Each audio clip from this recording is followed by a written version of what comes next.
ya conocemos aquí, ya sabemos, hemos hablado en otras oportunidades de la necesidad imperiosa de tener o de realizar una transición ecológica.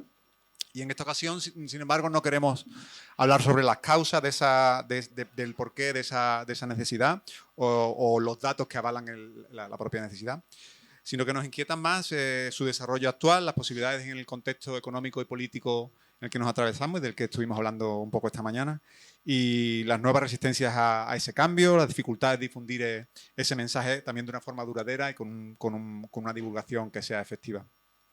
Y para ello tenemos la suerte de contar aquí con dos ponentes que de principio agradecemos muchísimo que hayáis venido hasta aquí, que ya sabemos que cuesta, los transportes hoy día están siempre dificultosos. Os agradecemos muchísimo que estéis aquí con nosotros. Tenemos aquí a mi derecha a Cristina Monge, que ya es politóloga y socióloga, especializada en movimientos sociales, calidad democrática, emergencia climática y transición ecológica. Es docente en la Universidad Complutense de Madrid y trabaja en varios centros de investigación sobre gobernanza y democracia. También participa como analista en varios medios de comunicación, como El País, Cadena SER, la Televisión Española y varios. Y ha recibido varios premios en su trayectoria, entre ellos el más reciente, creo que es el premio PAI2, ¿no?, de ensayo 2026, por un ensayo que creo que no hemos visto todavía a la luz, ¿no?, pero queda poco, pero que se llama Contra el descontento, o sea, muy, muy relevante también con las cosas que estamos tratando en estos días. Y también recientemente ha publicado una obra que se llama La Gran Oportunidad, bueno, la tenéis ahí en el stand para adquirirla si queréis, se llama La Gran Oportunidad, cómo acelerar la transición ecológica y fortalecer la democracia, de modo que aborda de lleno la temática que seleccionamos hoy, ¿no? Y después aquí a mi izquierda está José María Montero, que es director periodista y divulgador científico y ambiental, que muchos probablemente aquí en Andalucía conocemos, director de programas como Tierra y Mar y Espacio Protegido en Canal Sur Televisión. Periodista especializado en información científica, ambiental y agroalimentaria desde el 81. También además actúa como docente y profesor en distintos másteres de comunicación científica, divulgación científica, miembro de diversas asociaciones de comunicación, entre ellos el Observatorio de la Comunicación del Cambio Climático. Y también ha recibido en su larga trayectoria bastantes premios, entre ellos el Premio Ondas de 2019 o el Premio Nacional de Medio Ambiente en el 2004. Y sobre todo un gran especialista en la divulgación científica ambiental en concreto, de modo que te agradecemos también mucho tu presencia aquí. Y bueno, para dar comienzo a esta sesión, lo que hemos pensado es que dejarle a ellos que intervengan con una pequeña exposición de lo que consideren los aspectos más importantes, y después vamos a abrir al turno de preguntas para que podáis comentar lo que sea y tener así, vamos a hacerlo en forma de diálogo con ellos, ¿no?, aprovechando que están aquí. Os pido eso, que aprovechéis que están y hagamos todas las preguntas o comentarios o discusiones que queramos. Y sin nada más, pues... Muy buenas tardes. Bueno, pues un gusto y un placer estar aquí con... Os puedo tutear, ¿verdad? Gracias. Que si no, lo de llamar de usted me tengo que forzar y no me sale. Pues gracias por la invitación, gracias por estar aquí. Estoy sorprendida de este centro. La verdad es que me tiene un poco alucinada este centro tan enorme. Me han contado que tiene una vida tremenda como de sociedad civil andaluza y latinoamericana. Y me parece que es muy relevante celebrar reuniones como la de hoy y encuentros como los de hoy en sitios como como estos, ¿no? Hay un libro que muchos de vosotros conoceréis que se llama Los Palacios del Pueblo. ¿Os suena? Sí, ¿no? Bueno, para el que no les suene, Los Palacios del Pueblo es un libro... ¿Me mata si no me sale el nombre del autor? Ayudadme. Me va a salir, en algún momento me saldrá, es igual, si no buscadlo, Los Palacios del Pueblo. Es el libro de un sociólogo norteamericano que se hizo una pregunta un día, ¿no? Dijo, ¿por qué cuando hay una gran nevada, una gran ola de frío, una gran ola de calor, un fenómeno extremo, muere más gente en unas ciudades que en otras? ¿Por qué? Porque eso os ocurre. ¿Qué puede pasar?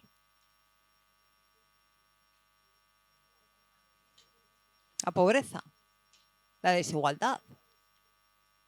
A los sociólogos, a los politólogos y sobre todo a los economistas, la primera respuesta que se nos ocurre es esa. Pues hombre, las ciudades más ricas, la gente vive mejor y muere menos, y en las más pobres, la gente vive con peores condiciones de vida y mueren más. Pero este hombre, Krinengar, ya me ha salido, este hombre dijo, eso es verdad, pero resulta que tenemos estados con un nivel de renta más o menos similar, donde en unos muere mucha gente cuando pasan estas cosas y en otros bastante menos de la mitad. ¡Ea! Muy bien. Efectivamente. Él no lo hizo con los incendios, lo hizo con una nevada, pero es igual. Más que lo público, lo que él venía a decir es la gran diferencia entre un estado y otro es que aquel en el que la gente sufre menos y muere menos, es un estado en concreto que tiene una enorme densidad de palacios del pueblo. ¿Y qué son los palacios del pueblo? Sitios como este. Un palacio del pueblo es una biblioteca pública que favorece que se encuentren ahí las madres, los padres y los críos cuando salen de clase y van a la ludoteca, y que hace que de repente tú te enteres que la chica que vive en el edificio de enfrente tuyo, que tiene una hija de la edad de la tuya, está sola, tiene alguna enfermedad, y cuando llega la enorme nevada, tú te preocupas de ver qué le pasa, estás pendiente de ella, y si necesita que le subas comida, vas y le subes comida. Un palacio del pueblo es un centro de salud público al que tú acudes con tu niño o con tu padre, una persona ya muy mayor, y estando allí conoces a otra persona que está en la misma residencia y que sabes que está sola, y cuando hay un problema estás al tanto de qué pasa con ella. Esas infraestructuras públicas, que es lo que Krininger llama los palacios del pueblo, son lo que hacen que cuando las cosas vienen muy mal dadas, en unos estados la gente muera más y en otros se consiga sobrevivir. Por lo tanto, infraestructuras como estas son palacios del pueblo. Son espacios que crean sociedad, que crean democracia, que crean sociedad civil. Así que creo que es muy, muy oportuno celebrar estas conversaciones y estos encuentros en sitios como estos, ¿no? Hemos venido a hablar de la gran oportunidad y de ecología, y esto que acabo de contar tiene mucho que ver con todo esto. Yo tengo dos pasiones en mi vida, bueno, dos pasiones intelectuales, luego tengo otras muchas, pero, pero esa no la voy a contar. Pero intelectuales tengo dos. Bueno, luego a lo mejor, con los vinitos y eso a lo mejor. Una que tiene que ver de alguna forma, con cómo está reaccionando el planeta a nuestra forma de vida, todo lo que tiene que ver con la crisis ambiental y la transición ecológica, y la otra que tiene que ver con esto que llamamos ahora democracia. Democracia, convivencia, sociedades democráticas, etcétera, etcétera. A los temas ambientales yo llegué por mi participación primero en la Asociación de Vecinos de mi barrio, un barrio de Zaragoza donde se iba a construir un cinturón de circunvalación que se cargaba un pinar y varios parques, que luego fui profundizando. Soy de Zaragoza, es decir, tengo que saber algo de agua, porque en Aragón si no sabes de agua no eres nada, ¿no? O sea, en Aragón el agua pone y quita gobiernos, y pone y quita de todo, ¿no? Entonces esa pelea y esas militancias siguieron después en colectivos afectados por la construcción de grandes embalses, sobre todo en el Pirineo aragonés. Creo que fue entonces cuando nos conocimos con Chema. Éramos todavía más jóvenes que ahora, todavía más jóvenes. Y de alguna forma, pues a través de diferentes militancias en tejido social, que luego he completado con espacios de reflexión y de investigación académicos. Pero mi formación como politóloga me ha llevado siempre a preocuparme mucho por lo que tiene que ver con la democracia y la calidad de la democracia. Y un día tuve una intuición, que fue, más bien me hice una pregunta, ¿no? Que fue, esto de la crisis ambiental, que es climática, pero que va más allá de lo climático, ¿esto de la crisis ambiental tiene algo que ver con las democracias? Y como ya entonces empezaba a hablar de cómo mueren las democracias, de qué amenazan las democracias, de cómo terminan las democracias, me hice la pregunta un poco más concreta, que fue, ¿la crisis ambiental amenaza la democracia? Y entonces empecé a investigar. Abrí ahí una línea de investigación. Recogí mucho conocimiento que ya había previo de otros colegas, y la respuesta así en breve es que sí, que la crisis ambiental es un factor de amenaza de las democracias. ¿Por qué? Pues básicamente por que la crisis ambiental, más allá de lo que tiene que ver con el planeta como tal, de los efectos que tiene sobre el planeta, sobre la biosfera, etcétera, etcétera, tiene efectos directos sobre las sociedades. Cuando hablamos de los efectos que la crisis ambiental tiene sobre una sociedad en un momento determinado, en un momento histórico dado, en vez de crisis ambiental generalmente hablamos de cambio global. Y ese cambio global se está produciendo ya sobre el conjunto de las sociedades. Básicamente, desde mi punto de vista, yo lo sintetizo diciendo que esa crisis ambiental convertida en cambio global es un agravante de problemas que ya existían. Y cuando nos ponemos a concretar un poco más, vemos que esa crisis ambiental convertida en cambio global, lo que está haciendo básicamente, lo que está haciendo básicamente las sociedades europeas, y ahora aquí hablo de Europa, porque el resto del mundo es muy amplio, muy diverso y es diferente, pero lo que está haciendo es agravar problemas en torno a la desigualdad. Y eso es absolutamente fundamental, porque la lucha por la equidad, la lucha contra la desigualdad, la lucha por la equidad es la gran promesa democrática. ¿Por qué las democracias son sistemas mejores que otros sistemas? Pues básicamente porque tienen una apuesta por la equidad, de lucha contra la desigualdad. Y sin embargo estamos viendo, y eso tiene mucho que ver con el momento que estamos atravesando, que hay determinadas desigualdades que cuesta mucho acabar con ellas. Y encima esta crisis ambiental viene a exacerbarlas más todavía. ¿Qué desigualdades son? Básicamente tres. Primera, la económica, que es la más obvia. La crisis ambiental nos empobrece a todos, ¿eh? A todos. Lo estoy contando aquí, que hace 2 días, a escasos kilómetros, se vio cómo se anegaban tierras, se destruían infraestructuras, se echaban a perder cosechas, etcétera, etcétera, etcétera. Pero afecta mucho más a los que menos tienen. Y esto pasa a nivel global y pasa a nivel de España. Sequía de hace 3 veranos. Se pierde un 30% de la cosecha de cereal. Yo voy a contar el dato que sé porque es muy concreto. El 32% de la cosecha de cereal de Castilla-La Mancha. Por una sequía que sabemos, después de sus estudios de atribución, que viene agravada por la crisis climática. ¿Qué supone esto? ¿Qué pasa cuando hay una sequía en la que se pierde el 30% de la cosecha de cereal aquí en España? Los agricultores se empobrecen, sí. Hay que negociar con los seguros no quieren pagar, pero hay que negociar para que paguen, ¿no? Sube el pan, bueno, sube todo, porque el cereal no solamente está en el pan, ¿no? La vida se encarece, bien, somos más pobres, ¿no? Y más desiguales, vale. La misma sequía en el Cuerno de África son millones de muertos. Con lo cual, no nos afecta igual a nosotros, por mucho que nos afecte y nos empobrezca, que en el Cuerno de África. Pero si miramos dentro de este mundo desarrollado y rico como el que vivimos nosotros, pasa igual. Estas inundaciones de estas últimas semanas aquí en Andalucía han afectado igual a los que más tienen y a los que menos tienen. Han afectado igual a los que tienen casas robustas y que viven en el sector financiero, por ejemplo, de quienes están todos los días trabajando la tierra o con ganadería, ni de casualidad.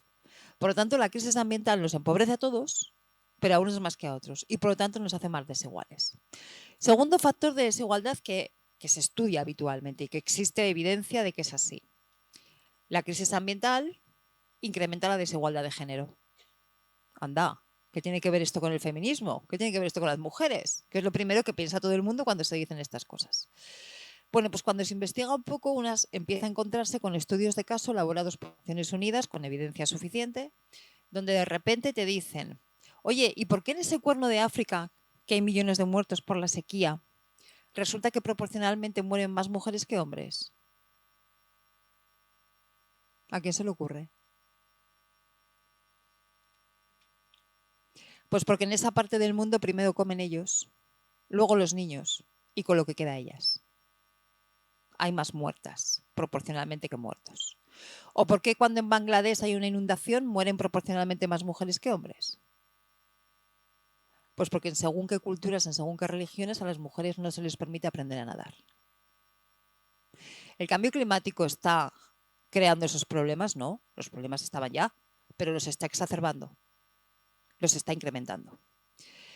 También en España, también en el mundo desarrollado, hay un fenómeno que entró en nuestras vidas en torno al 2008, 2009, 2010 y que todavía no ha salido. Es más, se está incrementando. El último dato que vi ayer, que es del 17%, me dejó helada, que es el de la pobreza energética.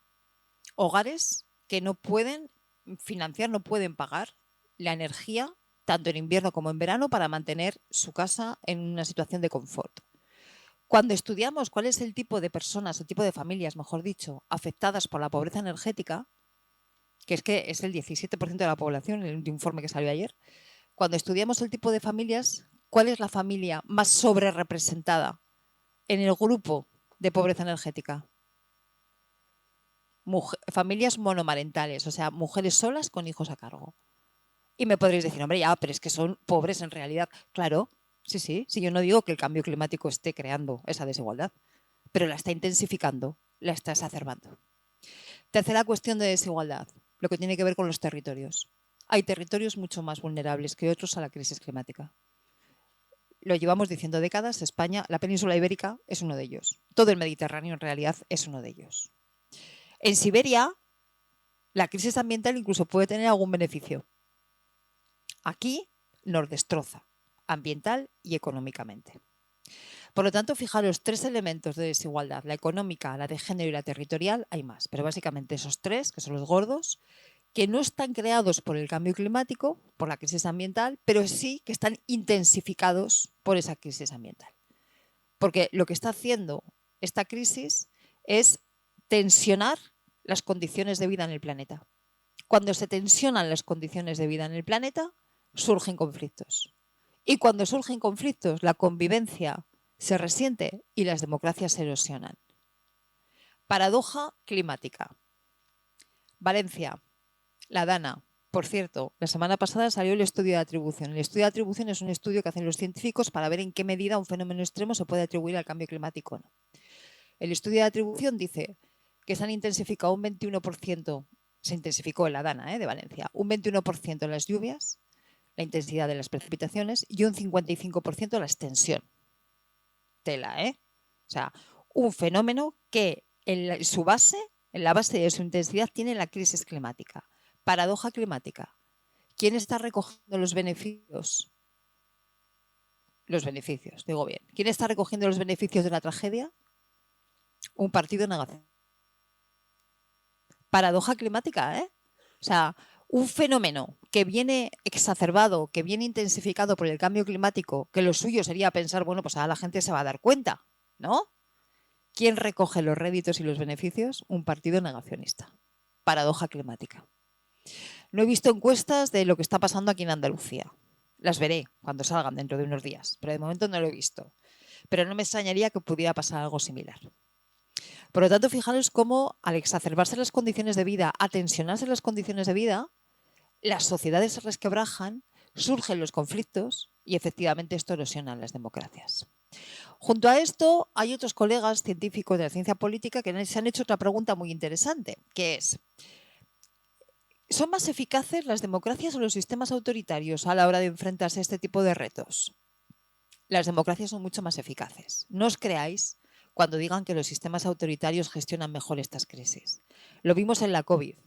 Se suponía que los que mejor lo iban a gestionar iban a ser los chinos, ¿no? Porque supuestamente ordeno mando y aquí no sale nadie de casa y todo el mundo hace lo que tiene que hacer, ¿sí? Pues fueron los últimos en declarar el fin de la pandemia. No es cierto. Las democracias seguimos siendo mucho más eficaces a la hora de gestionar grandes desafíos. Ahora bien, respecto a este tenemos 3 problemas fundamentales. Primero es el espacio. La democracia se da en el ámbito de algunos estados-nación, dentro de los estados, mientras que la crisis ambiental es una crisis global. No tenemos una gobernanza capaz de gestionar esto. Con lo cual, primer problema de espacio.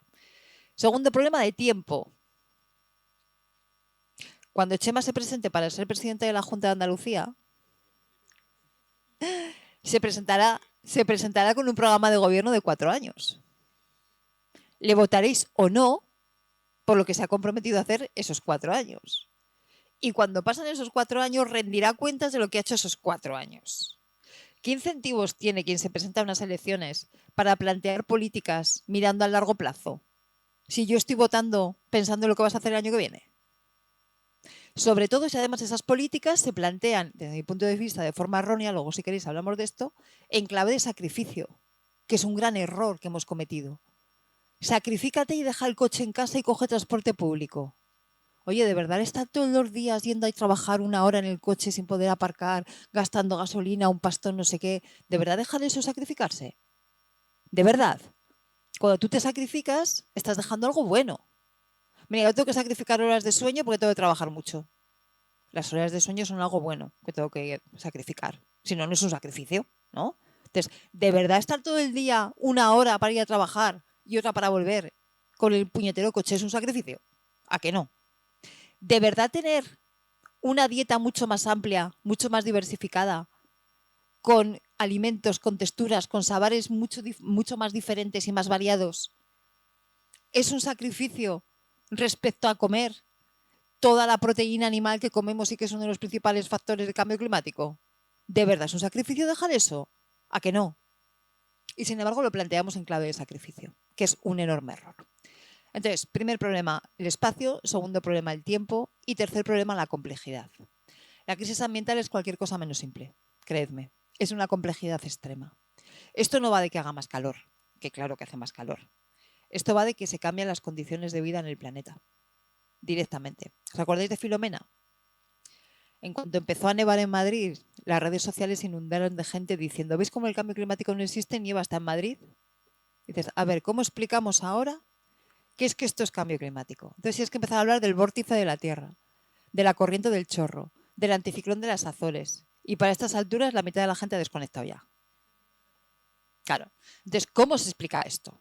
Bueno, gracias a profesionales como Chema conseguimos poco a poco ir explicándolo, pero es de una complejidad extrema. Incluso cuando la gente pregunta, bueno, vale, pero entonces, a ver, dime, de aquí a 15 años, ¿cuál va a ser el incremento de temperatura en el planeta? No lo sabemos. Como no lo saben los científicos que hacen los informes, se trabajan con escenarios, con diferentes escenarios en función de lo que vaya pasando y de lo que vayamos haciendo. Pero todo es incertidumbre. Nadie tiene la certeza de decir, oye, mira, vamos a subir un 2,23. Nadie. Esa incertidumbre la llevamos muy mal, sobre todo los occidentales, por cierto. Y por lo tanto, navegar en esa complejidad y en esa incertidumbre se nos hace muy difícil. Y esos son los tres grandes hándicaps que tenemos que resolver, ¿no? Más allá de eso, porque yo creo, y creo que comparte Chema también, que esta transición es una gran oportunidad. Mirad, la transición se va a hacer sí o sí, porque no va a quedar más remedio. Podemos dejar que se haga sola, en cuyo caso vamos directos al fracaso y a la debacle, porque la desigualdad se va a intensificar, se va a ampliar al máximo, y eso acaba no solamente con las democracias, sino con cualquier sistema de convivencia civilizada, vamos a llamarlo así, ¿vale? O podemos poner en marcha sistemas de transición más ordenada. Entonces, yo he estudiado las diferentes propuestas de transición ecológica que existen, por lo menos a nivel político en Europa.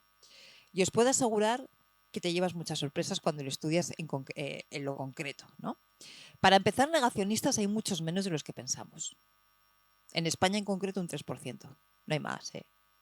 Otra cosa es luego la gente que cuestiona las políticas ambientales o la gente que cuestiona que sea suficientemente eficaz, o los que te dicen sí, sí, eso es muy importante y hay que hacerlo, pero espérate para...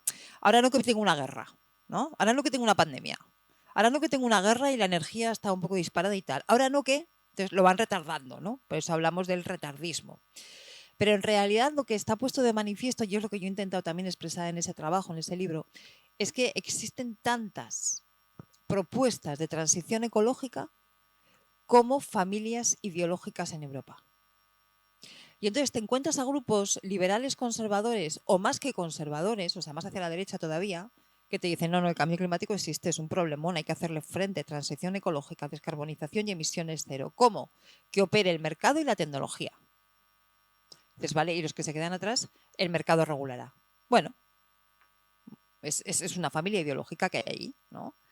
Hay otras familias ideológicas que dicen, no, no, esto no puede ser así porque entonces la desigualdad todavía se incrementa mucho más. Transición justa. ¿Y eso qué significa? Pues significa que habrá que apoyar a los territorios, a los sectores económicos y a las personas que salgan perdiendo de la transición. Porque todas las transiciones tienen víctimas y esta también las está teniendo ya. Por lo tanto, tenemos que apoyar para que esas víctimas sean las menos posibles, a ser posible ninguna.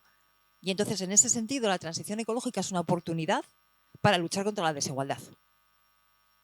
Hay también familias políticas que te dicen, no, mira, aquí la clave es el decrecimiento.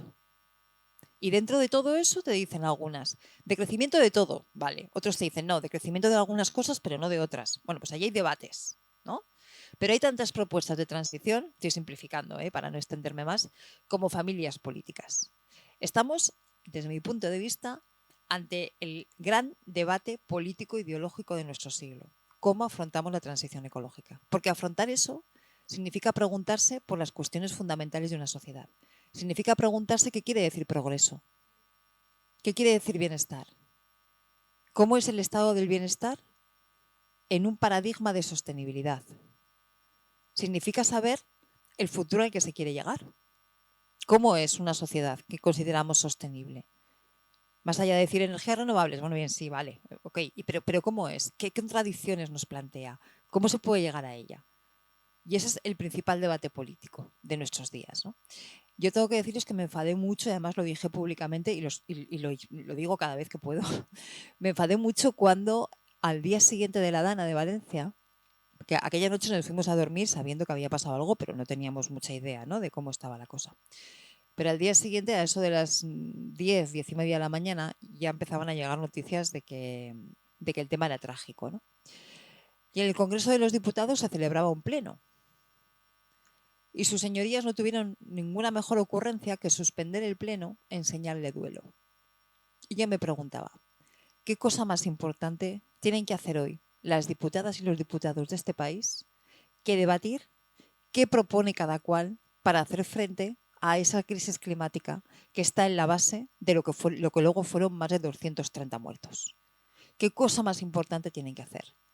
Porque pensamos muchas veces que esto de la transición ecológica es un tema de tecnología o que es un tema de ciencia, ¿no? Que los científicos digan lo que hay que hacer. Y es un debate absoluta y centralmente político. ¿De qué valores defendemos? ¿De qué modelo de sociedad queremos crear?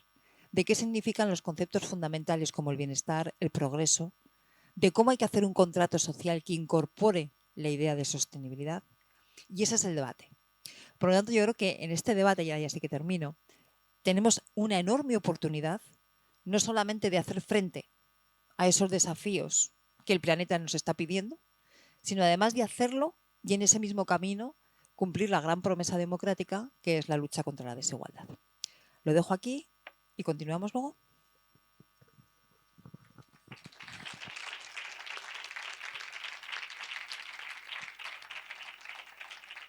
Muchas gracias, Cristina. José María.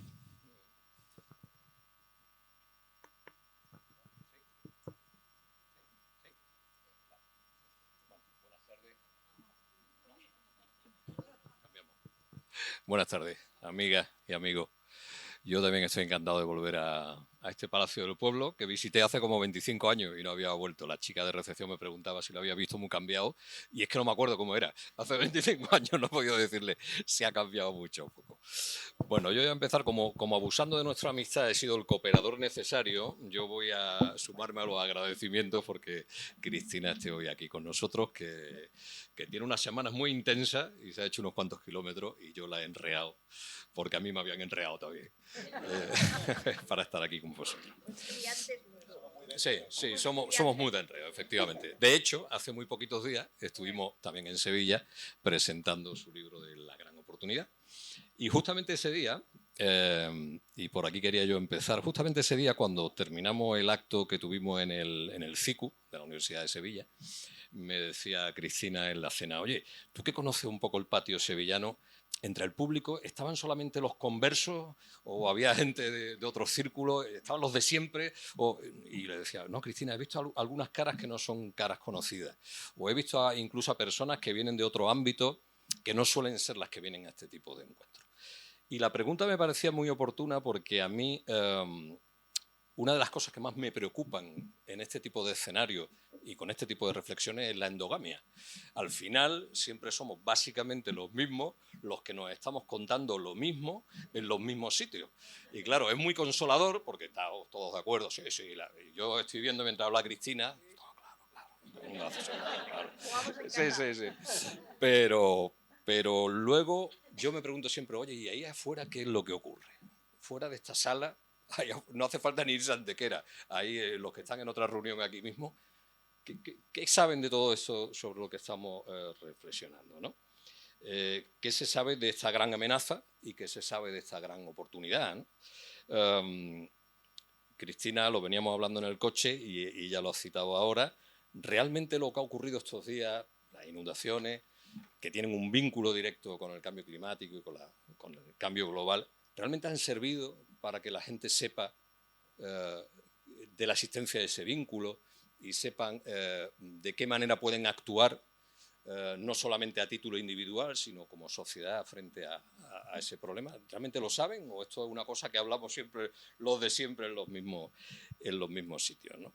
Es decir, que en definitiva la comunicación es una pata decisiva en esta historia para trasladar todas estas inquietudes, todas estas reflexiones, todas estas propuestas de soluciones, trasladarlas fuera de estos ámbitos y sobre todo a eso que llaman la ciudadanía, ¿no? Que es una cosa así como muy heterogénea y muy difusa, a esos públicos que son exactamente muy heterogéneos y muy difusos, ¿no? En ese sentido, por ejemplo, hay que relativizar el mito de Internet. La gente hemos terminado creyendo que todo ya se cuece en las redes. Pues no, todo no se cuece en las redes. La televisión sigue siendo el medio de comunicación hegemónico en este país para informarse. Más del 56%, 56, 57% de la población usa fundamentalmente la televisión, la radio también, es decir, público masivo y heterogéneo que usan medios convencionales. Cristina ponía el otro día un dato muy interesante, WhatsApp. WhatsApp ha adelantado a Facebook como medio de comunicación y son grupos cerrados que no están abiertos, no son medios públicos, no son medios de masas, ¿no? Pero las redes sociales, por mucho que le otorguemos mucho protagonismo, no tienen la hegemonía todavía, siguen creciendo, que tienen los medios convencionales, están lógicamente muy vinculadas a públicos muy jóvenes, pero porcentualmente la televisión, la radio, los medios convencionales sigue siendo los medios fundamentales. Pero ahí aparece una paradoja, igual que la paradoja climática que decía Cristina, aparece una paradoja terrible, ¿no? Y es que los medios convencionales, que han crecido mucho en potencia y capacidad de difusión, la televisión, la radio, etcétera, y las redes sociales, que tienen también una gran capacidad de penetración, han hecho que seamos una sociedad muy informada. Pero paradójicamente somos la sociedad que menos credibilidad otorga a la información que recibe. Es decir, recibimos mucha información y nos fiamos muy poco de la información que recibimos. Menos de un 30% de la población confía en la información que recibe de los medios, lo cual añade otro problema a este esfuerzo por comunicar. ¿Por qué? Porque habría que hacer, y eso tiene que ver con mi propia experiencia profesional, habría que hacer en este reto de comunicar, habría que hacer un esfuerzo por mejorar la formación de los comunicadores, habría que hacer un esfuerzo por mejorar el compromiso de las empresas de comunicación con este tipo de contenido. Habría que hacer un esfuerzo, que esto está siempre como oculto, está en un segundo plano, por mejorar las condiciones laborales de los comunicadores de este país, que son absolutamente lamentables.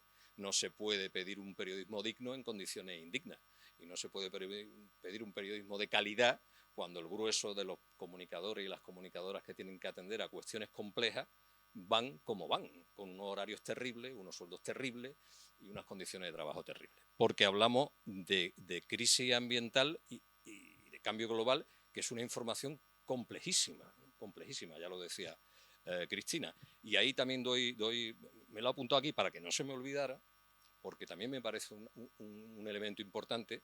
Cuando hablamos de crisis ambiental, hablamos realmente de una crisis existencial.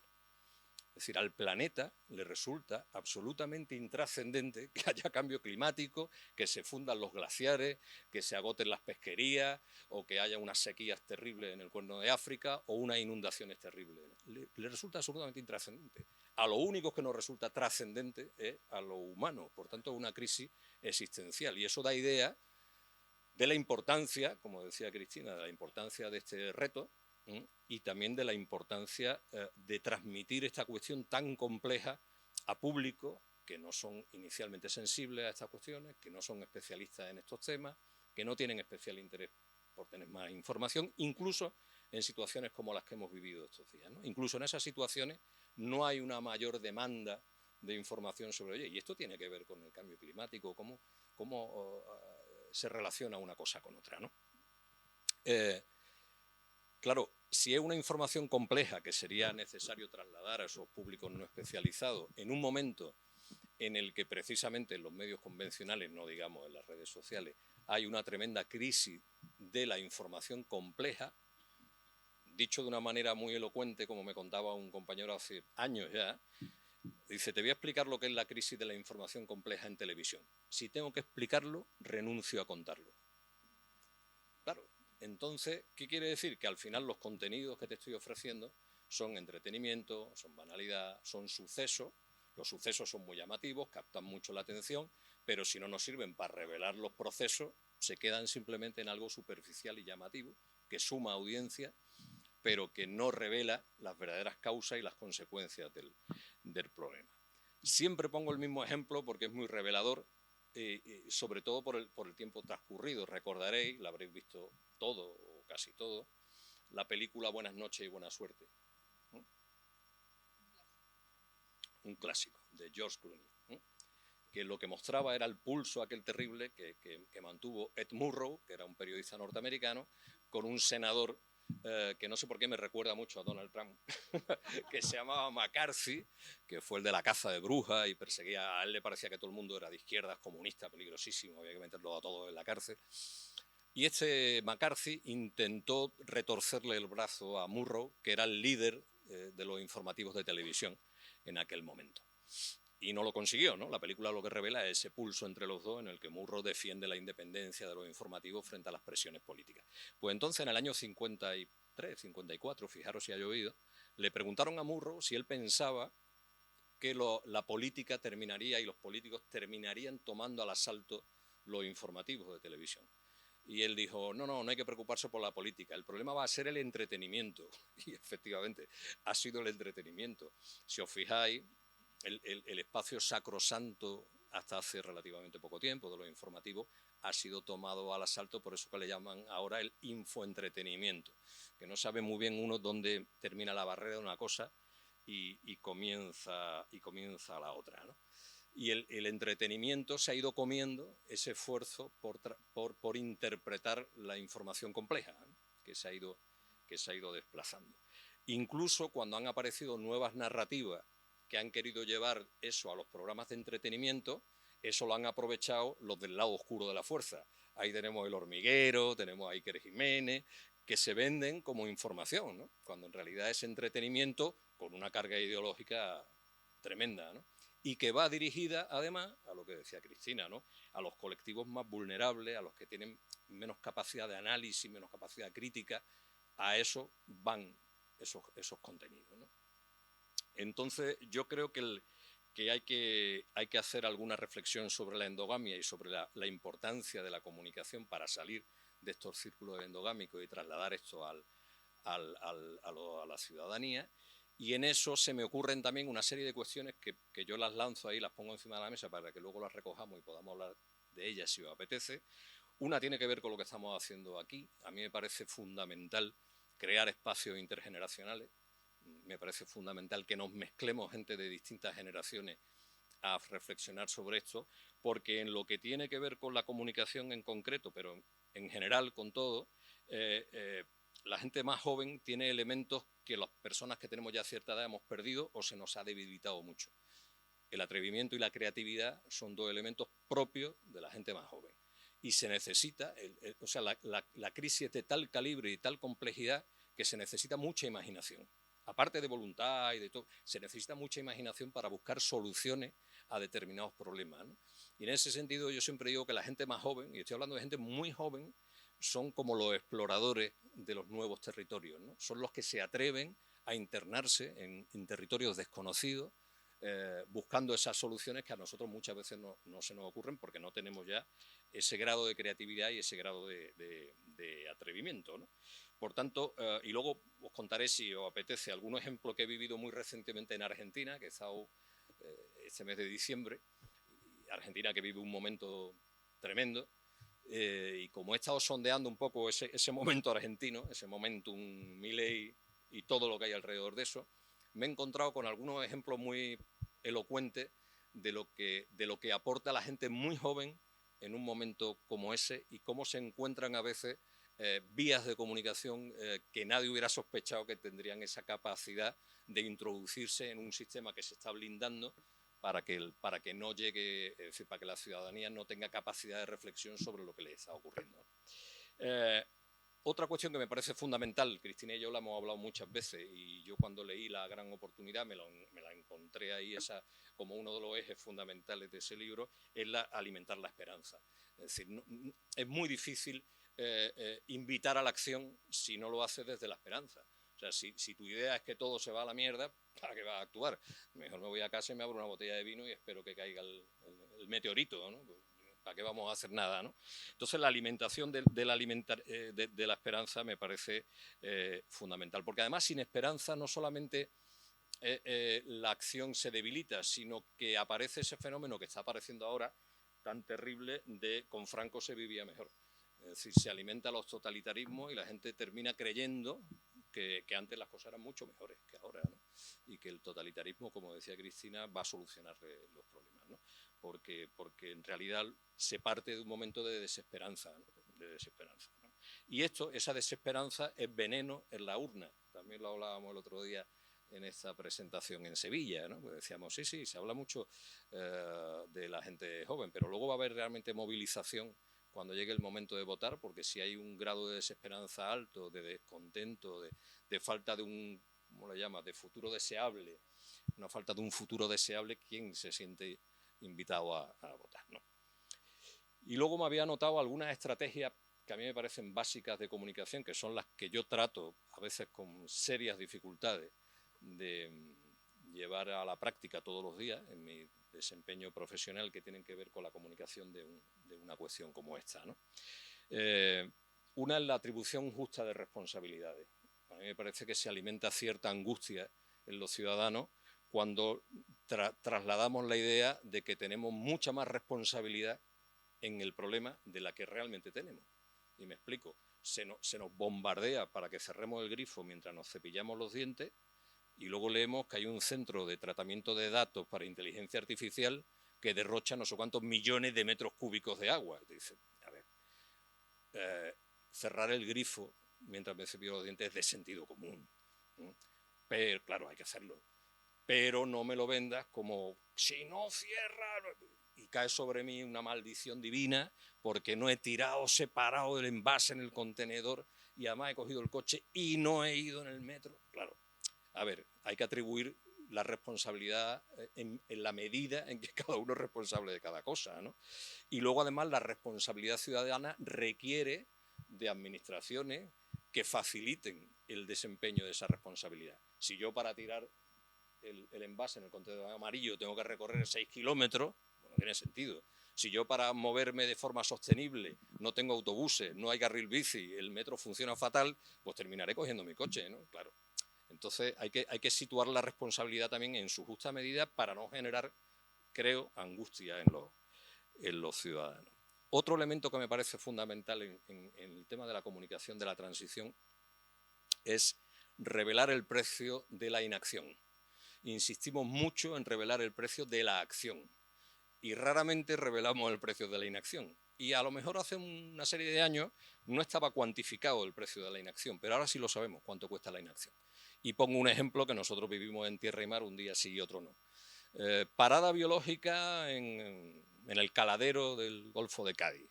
Los 300 barcos de San Lucas no pueden faenar durante 2 meses porque automáticamente el sector pesquero, 300 familias durante 2 meses en paro, esto se hunde el sector, no tienen ayuda, esto nos lleva a la ruina. El coste de la acción. Pero ¿cuánto costaría la inacción? Si no hacemos la parada biológica, ¿cuánto va a durar el caladero? Y cuando no haya caladero, ¿qué van a hacer los 300 esos que van a estar ahora parados 2 meses? Se van a parar de por vida, o sea, se va a desmantelar todo el sector. Y sin embargo, nos hacen creer que en esta transición la acción es muy costosa. Esto conecta con lo que hablaba Cristina del sufrimiento, ¿no? Se nos hace creer que todo lo que vayamos a hacer en beneficio de esta transición tiene un elevado coste, pero no nos cuentan cuánto cuesta no hacerlo. Hay unos números, lo podéis buscar en internet, muy llamativos a propósito de la pandemia, que lo rescató Fernando Valladares de un estudio norteamericano, que decía cuánto nos ha costado luchar contra la pandemia, cuantificado, cuánto nos hubiera costado fortalecer las redes de biodiversidad que hubieran contenido la expansión de este tipo de virus. Y claro, cuesta muchísimo más enfrentarse a la pandemia que invertir en conservación de la biodiversidad. Lo que está ocurriendo ahora a menor escala y por ponernos en un escenario de proximidad con el virus del Nilo.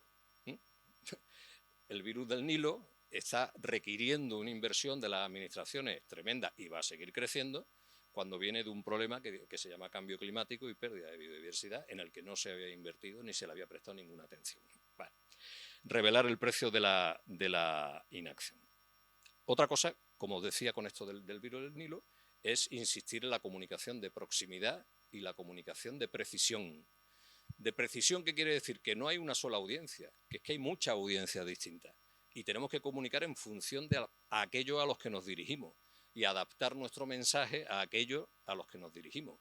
Porque los grandes medios de comunicación son como el McDonald's, solamente tienen las 5 hamburguesas, las 5 ensaladas y de ahí no te puedes salir. Es la fast food de la comunicación.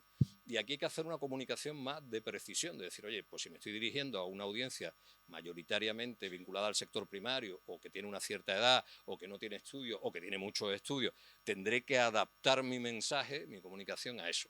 Informar, se nos olvida incluso a los periodistas, es dar forma.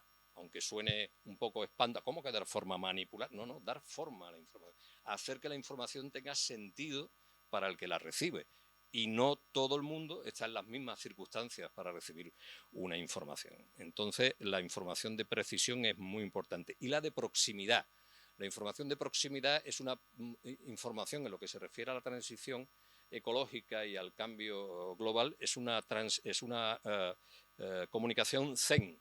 Se llama aquí y ahora. No es lo que viene, no se ve, y no es el glaciar de la Patagonia chilena, ni lo que nos va a ocurrir dentro de 3 años. Es lo que está ocurriendo aquí, lo que ocurrió la semana pasada cuando llovía, y lo que está ocurriendo ahora. Entonces, eso nos ayuda a combatir el retardismo, el tecnooptimismo, toda esta fórmula de ir esquivando la responsabilidad. No, si eso todavía no está aquí. No, si eso está ocurriendo lejos. No, esto es Groenlandia, esto aquí no. Y está aquí. Y está aquí y está ahora, ¿no? Por eso digo que es como el Zen, ¿no?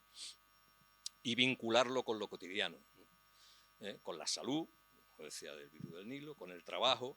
Fijaros una comunidad como la andaluza que se sostiene económicamente con el sector primario y el turismo. 2 sectores tremendamente vulnerables al cambio climático. De hecho, uno de los mapas más llamativos que hay, elaborados por el Centro de Prospectiva de la Comisión Europea, es un mapa de Europa sobre confort climático. Y en función del confort climático y las previsiones que hay a medio plazo sobre confort climático, interpretan que las corrientes turísticas se van desplazando del Mediterráneo, que se va a convertir en un sitio muy inhóspito para pasar el verano, hacia el Báltico, que va a estar más fresquito y va a tener más agua, ¿no? Impactando directamente en un sector, como es el sector del turismo, que en Andalucía es nuclear. Bueno, pues ahí tenemos el sector turístico que sigue con lo suyo como si aquí no pasara nada y como si no ocurriera, como si no se produjera este fenómeno de disconfort climático, por llamarlo así, ¿no? La proximidad también exige interactuar con la audiencia. Parece mentira, que lo digo sobre todo por los medios convencionales, que en un momento en el que tenemos la enorme capacidad de comunicarnos de 20.000 maneras con nuestra audiencia, seguimos dando mítines y no conversaciones. Seguimos subiéndonos al estrado de la televisión a soltar ahí un rollo y apenas sondeamos qué ocurre con ese mensaje. Bueno, lo sondeamos numéricamente. El share, que es como lo de aceptamos pulpo como animal de compañía. Resulta que tenemos 1.800 aparatos distribuidos por Andalucía y consideramos que eso es lo que nos da muestra de lo que está ocurriendo. Bueno, entonces, es terrible, ¿no?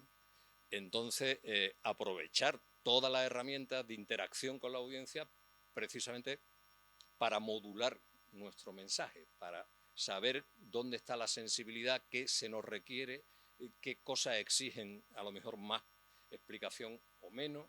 La interacción me parece importantísima. Comunicación conciliadora. A veces tenemos la tentación de decir, negacionista, esto ni caso, ni mirarlo, nada, nosotros a lo nuestro. Y yo creo que es momento de... Es decir, el problema tiene tal envergadura que hay que sumar el mayor número posible de personas a esta transición. Y en ese sentido hay que escuchar también, porque yo coincido con Cristina, realmente negacionistas hay poco. Lo que hay es mucha gente desinformada, oportunistas, no, si yo sé que esto está aquí, pero macho, es que tengo un negocio que yo vivo del petróleo y no puedo... Entonces, habría que poner un poco la oreja y no tener a veces esa soberbia moral de, nada, negacionista fuera, nosotros con los nuestros. Y en ese sentido, comunicación conciliadora, de mirada amplia, de escuchar también esas posiciones que inicialmente parecen negacionistas, pero que pueden esconder otra serie de circunstancias en las que una buena comunicación podría ayudar, ¿no? Y por último, y no menos importante, tiene que ver con esto que os decía del suceso y los procesos, el periodismo de soluciones, ¿no? Porque hay muchas soluciones, no en el plano teórico, sino que se están ejecutando ya, ¿no? Es decir, nosotros, otra de nuestras obsesiones todas las semanas en los 2 programas es mostrar que hay gente en el sector primario que hace las cosas muy bien, que hay agricultores que hacen las cosas muy bien, que hay pescadores, que hay ganaderos, que hay gente que hace cosas muy interesantes y no dejan de ser rentables y fijan a la población en el territorio y combaten el problema del cambio climático, y hay que mostrarla y hay que contar que eso existe y que existe ya y que se está haciendo ya, ¿no? Y en ese sentido también las soluciones basadas en la naturaleza, que son las más sencillas y a veces las más efectivas. Venía contándole a Cristina que mañana en Espacio Protegido hacemos un reportaje que es de los que escuece, pero hay que contarlo. En las inundaciones que ha habido, las lluvias torrenciales en Sevilla, que se desbordó en parte del Guadalquivir, lo que ha evitado la inundación de algunas zonas de la ciudad ha sido la Gran Dehesa de Tablada, que es una zona que se vendió, que el PP, gobernando el PP, se vendió a inmobiliarias para construir, que no se ha construido todavía, pero que esa amenaza la tiene encima, y que ha cumplido maravillosamente bien su función de zona inundable. Es decir, se ha inundado de agua y ha evitado que la inundación llegara a la ciudad. Soluciones basadas en la naturaleza, las más simples, las más efectivas, hay que revelarlas. Las soluciones a escala ciudadana, ¿qué puedo hacer yo? Sin caer en la angustia, pero oye, hay muchas acciones a escala ciudadana que se pueden llevar a cabo. Y por último, esta me encanta, las soluciones que aportan felicidad, porque hay montones de soluciones que aportan felicidad. No hace mucho me pidieron que fuera a darle una charla a un grupo de niños de un colegio, eran niños de 6, 7 años, niños pequeñitos, que les explicara el valor de las dehesas. Y entonces yo estuve ahí un rato explicándole a ellos por qué eran importantes las dehesas, cómo era un bosque humanizado, muy característico de Andalucía, cómo hay ganadería en las dehesas, etc. Y al final les pregunté a los niños que qué podían hacer ellos, no sus padres, no el colegio, no, ellos, cada uno de ellos, para conservar las dehesas, para que siguieran existiendo las dehesas. ¿Qué me dijeron? No, podíamos hacer unos carteles y ponerlos en tal sitio, podíamos manifestarnos un día en tal y decir... Le dije, no, mucho más sencillo, comer jamón. Comer jamón. Eso lo que garantiza la continuidad de las dehesas es que apoyemos a los ganaderos que tienen a los cerdos en las dehesas. Por tanto, comer jamón, que es una cosa que produce bastante felicidad normalmente. Hay algún rarillo por ahí que no le gusta, pero bueno, en general produce mucha felicidad. Pues es una solución que aporta felicidad y que mantiene una explotación tradicional, sostenible, extensiva, que fija carbono, etcétera, etcétera, etcétera. Bueno, y ahí me quedo, y yo creo que hemos puesto unas cuantas cosas encima de la mesa ahora ya para charlar. El jamón, ahí ha sido decisivo.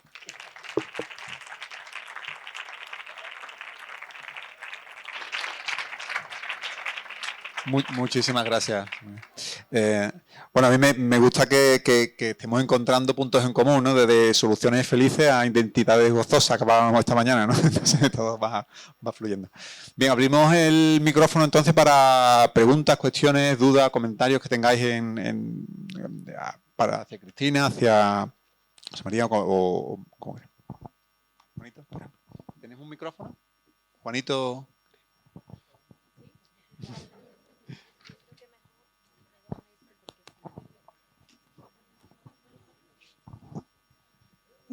¿Esto va? Sí. Bueno, primero daros las gracias porque me ha encantado vuestra exposición. Y luego quería plantear una serie de puntos de vista desde el activismo, que es donde yo me muevo, ¿no? Hace aproximadamente 5 o 6 años me impliqué en la parte de transición energética. Y vi una serie de oportunidades pero también una serie de posibilidades perdidas si no se hacen las cosas bien, ¿no? Y quiero plantear dos problemillas que yo he visto en esa actividad que hemos estado y seguimos desarrollando, ¿no? Una primera es que creo que cualquier transición ecológica, para que sea justa y no aumente la desigualdad, sino la igualdad, tiene que ser contando con la gente. No se puede hacer desde el gobierno, desde las instituciones, sin abrir las orejas a lo que piensa la gente y a lo que plantea, ¿no? Y otra que creo que esas situaciones nos permiten coincidir con sectores de la población muy diversos, fuera de ideología o al margen de ideologías, muy diversos. Eso tiene sus ventajas. Creo que si sabemos tratarlo bien, se pueden ampliar esas ventajas y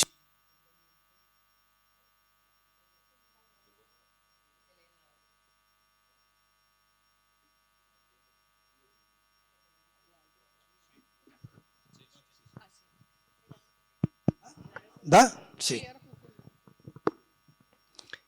Hablaba de los inconvenientes si no hacemos las cosas bien, ¿no?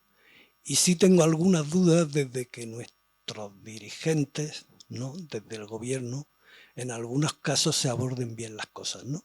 Yo al menos en lo que es la transición en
y unos 400 millones de euros, por ejemplo, a lo que es la iniciativa pública y ciudadana, ¿no? A poner, por ejemplo, por placas solares en nuestros tejados y en nuestros espacios ya usados, ¿no? Sin necesidad de destruir más espacios y sobre todo formas de vida que para mucha gente siguen siendo necesarias e imprescindibles.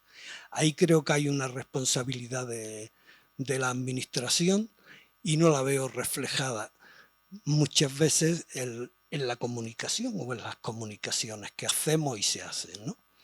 Y creo que eso permite o damos pie a que desde sectores extremos, ¿no?, de la extrema derecha, se les dé cancha que de otra manera podríamos evitarla o evitarla más de lo que se hace. No sé qué opináis sobre esto. Si hay alguna cuestión más y así... Bueno, yo tengo varias, pero voy a añadir una cosa a lo que ha dicho Rafa que me ha parecido excelente. No solamente el problema de poner en peligro el territorio, sino que además el sobredimensionar el sistema y tener una capacidad de sobreproducción de energía renovable ha puesto en peligro el sistema, como vimos con el tema del apagón, que es una cosa que ya se venía anunciando por mucha gente. Por ejemplo, Turiel venía diciendo lo que iba a ocurrir y al final ocurrió, porque no, había un desarrollo muy rápido, pero no se ha puesto los medios para, digamos, reducir la inestabilidad del sistema. O sea que es otra consecuencia que además ha hecho que la extrema derecha se lance contra las renovables porque son un peligro, no sé qué, no sé cuánto. Luego ya cuando habla más gente. Si tenéis más preguntas. ¿Más? ¿Algún comentario más antes de que pasemos a la mesa? Si quieres lanzarte, Juan Carlos, es tu oportunidad.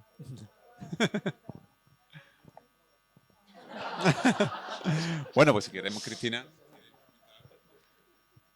Venga, va, vamos a empezar a debatir, que siempre es lo más interesante. Rafa, que no Juanito, ¿no? Ah, bueno, pues vale, pues Rafa o Juanito, lo que tú quieras. Te llamas Rafa Juan o Juan Rafa. Vale. Pues ¿cuál te gusta más, Rafa o Juan? Vale, bueno, pues como tú quieras. Como tú quieras. A ver, mira, este que planteas es un debate súper central, porque aunque la transición ecológica es mucho más que energía, hay una parte muy importante que es la energía, ¿no? De hecho, pues, hay quien dice el 80%, bueno, yo no sé si es el 80, el 75 o el 83, pero es muy relevante, ¿no? Y efectivamente decimos transición energética y renovables, pero eso no es decir mucho, porque transición energética y renovables son comunidades energéticas y son grandes instalaciones de paneles solares o de eólica, ¿no? Y son modelos absolutamente diferentes. Entonces, hay que empezar a concretar más, ¿no? Yo estoy muy de acuerdo contigo con que se ha primado mucho las inversiones en grandes empresas en detrimento de otro tipo de soluciones, ¿no? Ahora bien, aunque yo esto lo tengo estudiado, aunque todos los tejados de España, que es mucho decir, pero aunque todos los tejados de España tuvieran sus placas, aunque todas las comunidades energéticas que se pueden poner en marcha se pusieran en marcha, aunque todo ese tipo de iniciativas, ¿no?, se estuvieran al 100%, seguirían haciendo falta instalaciones de energía de solar, eólica, etcétera, ¿no? ¿Cuál es para mí la clave de todo esto? Que no se, nuevamente vuelvo a lo de la desigualdad, ¿no?, que no sirva para alimentar a los de siempre, sino que se planteen bajo parámetros de ganar-ganar. Y que desde el momento cero en que una empresa va a un territorio para instalar un parque de energía solar, por ejemplo, se plantee desde un parámetro de que ese territorio tiene que salir beneficiado. Hay muchos modelos, hay muchas formas de hacer esto. Lo primero es lo habitual, que es que llega una empresa, habla con dos alcaldes, los alcaldes, que generalmente los ayuntamientos tienen problemas de economía, problemas económicos, negocian con que además del IBI y tal, pues la empresa correspondiente ponga un spa, arregle el campo de fútbol o pague las fiestas del pueblo, porque estamos hablando de esto, estamos hablando de esa cutrez, con perdón, y ya está. Normalmente eso genera rechazo, eso genera malestar, paisaje, identidad, territorio, gente que dice os las vais a llevar crudas, etcétera, etcétera. Eso es un modelo, ¿vale? Hay otro modelo aún peor, que por cierto en mi tierra se ha dado mucho, que es el de la corrupción. Grandes empresas con enormes tentáculos que van a pueblos pequeñitos, Teruel, cuando digo pequeñitos me refiero a 15 habitantes, va en serio. Llaman a la puerta de la abuelita correspondiente y le dice que me firme usted este proyecto que si no le expropian. Es todo mentira. Pero la abuela firma. ¿Vale? Esos casos hoy están en la prensa, ya con sospechas de corrupción y en los tribunales. Pero no son casos aislados. Son casos importantes en algunos sitios y en algunas empresas, por supuesto no en todas, ni mucho menos, pero en algunos sitios y en algunas empresas donde eso está pasando. Tercer modelo. Yo les puedo contar un caso concreto. Os puedo contar un caso concreto. Una empresa belga que nace de que pequeños ayuntamientos en Bélgica hace unos años empiezan a promover en sus municipios parques, en este caso eran solares, ¿no? Y de repente se dan cuenta pues que, bueno, pues que la cosa funciona, que va bien y que, hombre, no se hacen millonarios, pero funcionan y sacan beneficios, etc. Entonces deciden montar una empresa y empiezan a promover su modelo en toda Europa. ¿Cuál es el modelo? El modelo es que esa empresa dice, mira, aquí en Antequera se puede poner un parque de energía eólica. Lo primero que hace es ir a hablar con el ayuntamiento y le propone crear conjuntamente una empresa entre ellos y el ayuntamiento de Antequera. Dependiendo del acuerdo en cada caso es 50-50, 40-60, 80-20, depende lo que se negocie en cada caso. Y todos los beneficios que salen de esa instalación se reparten en una empresa conjunta. Hay un modelo todavía mucho más interesante, que es por ejemplo el que tienen en el Prat. El Prat de Llobregat no es un pueblo pequeñito, son 70.000 habitantes. Y el Ayuntamiento del Prat de Llobregat un día creó una agencia de energía y dijo vamos a revolucionar la energía del Prat de Llobregat, ¿no? Entonces crearon una enorme comunidad energética de todo el municipio. El Prat de Llobregat, por cierto, es el municipio donde está el aeropuerto del Prat. Más un polígono industrial, o sea, es bastante complejo, no es un pueblito pequeño, no, es de una complejidad importante, ¿no? Y entonces crearon una empresa pública para gestionar esa comunidad energética.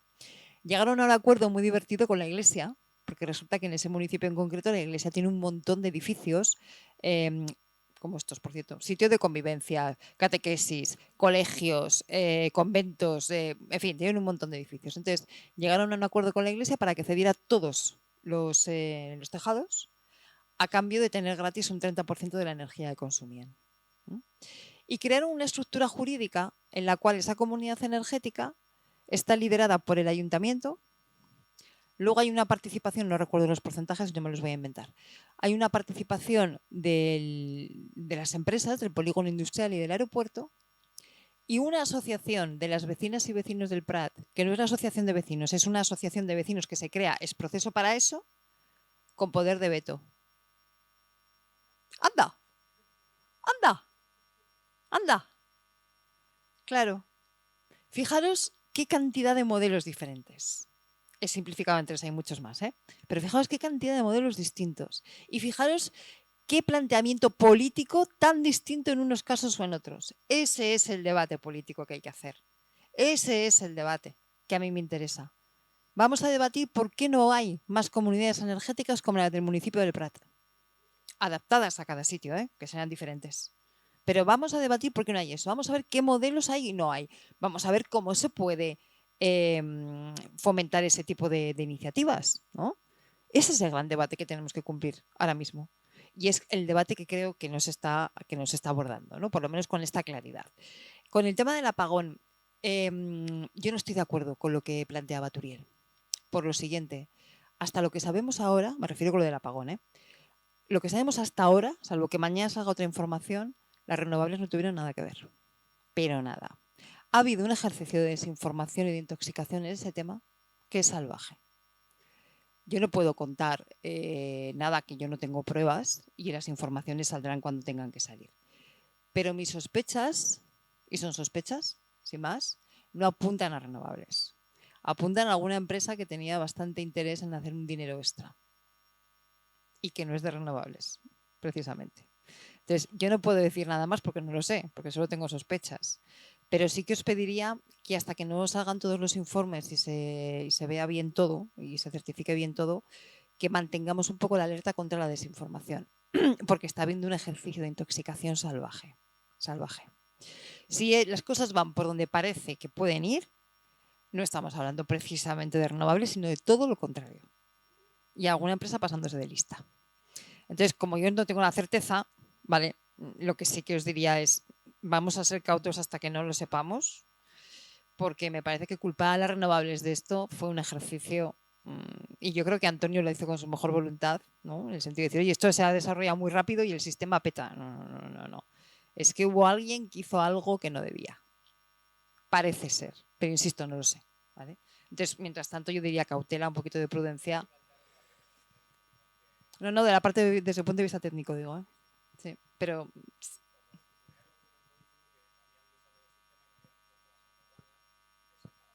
están puestas, esas salvaguardas están puestas. Y alguien hizo que no funcionara algo. Alguien hizo que algo no funcionara, que algo no funcionara en varios sitios con una diferencia de 3 segundos. Curiosamente. Pero vamos, que no lo sé, por eso digo que cautela, ¿no? Simplemente. Sí, un par de cosas. A mí me pasa un poco como Juan, que llevo más años en esto ya que la Tana, y entonces. Sí. Y me acuerdo, algunas personas no se acuerdan o no lo vivieron, ¿no? En los años 90, en Andalucía, se produjo un cisma muy llamativo porque llegó a ser violento, no en el sentido de que se pegaran, pero hubo un debate muy intenso dentro del movimiento ecologista a propósito de los parques eólicos. Porque cuando pasaron de ser una rareza experimental ahí en Tarifa, que había 4 molinos y tal, empezó el desarrollo de los parques eólicos, Greenpeace dijo, donde sea y como sea, porque esta es la solución. Da igual donde se pongan, pero hay que ponerlo. Y Ecologistas en Acción dijo, cuidado, es la solución, pero no en cualquier sitio ni de cualquier manera, ¿no?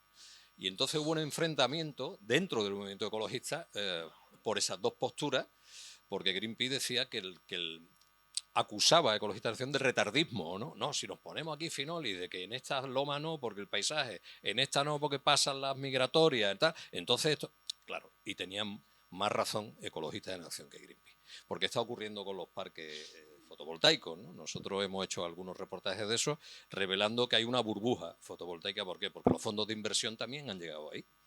Y lo que han hecho es, aquí hay que ganar pasta, metemos aquí fotovoltaica muy por encima de la necesidad real, sin que reporte ningún beneficio al territorio, ocupando suelos fértiles que se usaban en agricultura o suelos con una gran biodiversidad. Por ejemplo, ahora hay mucha presión desde el movimiento conservacionista por el tema de las aves esteparias, que están perdiendo mucha superficie por los parques fotovoltaicos. Y frente a eso han surgido, como decía Cristina, otras maneras de hacer las cosas, ¿no? Hay una corriente que se llama Pueblos con Energía, hemos visitado algunos de ellos, uno está aquí en Málaga, es Benarrabá, en el Valle del Genal, donde el ayuntamiento lo que ha hecho es un parque fotovoltaico en un terreno del propio ayuntamiento que no usa suelo, sino la estructura del colegio, de unas naves, etcétera, etcétera, que hay en la entrada del pueblo. Con eso están cubriendo el 70% de la factura energética de los vecinos y han puesto unos puntos de recarga de vehículos eléctricos gratuitos también para visitantes y para vecinos. Hay otras formas de hacer las cosas, ¿no? Y otra cosa importante, al hilo de lo que habéis comentado, que no ha salido, pero que a mí me parece también decisiva en todo esto, que son los mecanismos de participación ciudadana, la Asamblea Ciudadana del Clima, los consejos ciudadanos del clima, es decir, herramientas que permiten que no solamente las grandes corporaciones, el sector privado y las administraciones digan cosas, sino que los ciudadanos también digan qué les gustaría o cómo creen que habría que hacer esta transición, en dónde habría que poner el acento, qué dificultades se encuentran, y en ese sentido esa herramienta de participación habría que fortalecerla, ¿no? Primero tenerla y segundo fortalecerla y hacerla realmente útil, ¿no? ¿Más intervenciones? Sí, en primer lugar, enhorabuena por las intervenciones. Enrique, y soy de Zaragoza también. Entonces, también conozco el problema del agua, sí, las canciones de la Bordeta, que no había una sola jota que no hablara sobre el agua, ¿no? Y las desigualdades que intentaron hacer entre las rivalidades entre las comunidades que hubo en tiempos, ¿no? Había un chiste así, por una nota curiosa, ¿no? Que ponía, cuando Murcia pedía solidaridad, ¿no? Ponía una pegatina en mi tierra y dice, Murcia pido solidaridad a padrino murciano, ¿no? Con perdón para los murcianos, ¿no? Era porque, claro, allí hay mucho problema del agua y vamos, yo he vivido... pero vamos, era una opinión sobre lo que eran las cooperativas energéticas. ¿Qué os parece son energía y lo que supone la democratización de la energía y cómo se distribuye? ¿Alguna otra pregunta?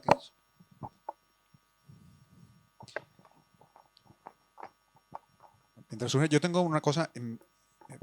¿Sí? ¿Por ahí? Hola. Que solo una pregunta también con lo del apagón. Yo he escuchado también argumentos diciendo que fue por las energías renovables, porque las energías renovables, al contrario que otro tipo de energía, no se autorregulan cuando se necesita más energía, cuando se necesita menos. No sé hasta qué punto eso se puede rebatir, no soy experto en eso, no sé qué argumentos tenéis para poder decir contra este tipo de discurso. Sandro. ¿Alguien más? Aquí, Edu.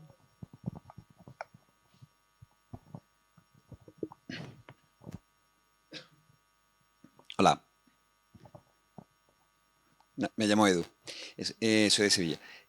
Sí, quería, con el tema de la comunicación y en relación a cómo elegir el tipo de comunicación que realizamos en función al destinatario que ha comentado antes José María, quería ver mi percepción. Nosotros en Acción en Red tenemos grupos jóvenes, tenemos un grupo de jóvenes que trabaja del ámbito de la justicia climática, Y bueno, yo personalmente que estoy en ese grupo, percibo que ese grupo y el entorno en el que yo me muevo, pues tiene buena formación en el ámbito climático, que tiene muchas ganas de transformar.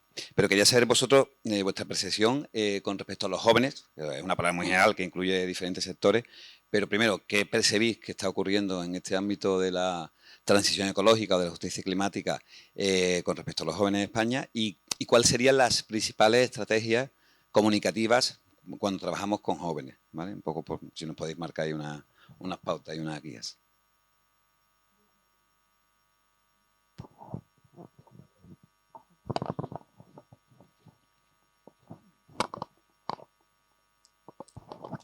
Bueno, me llamo Juan Carlos, soy de Granada.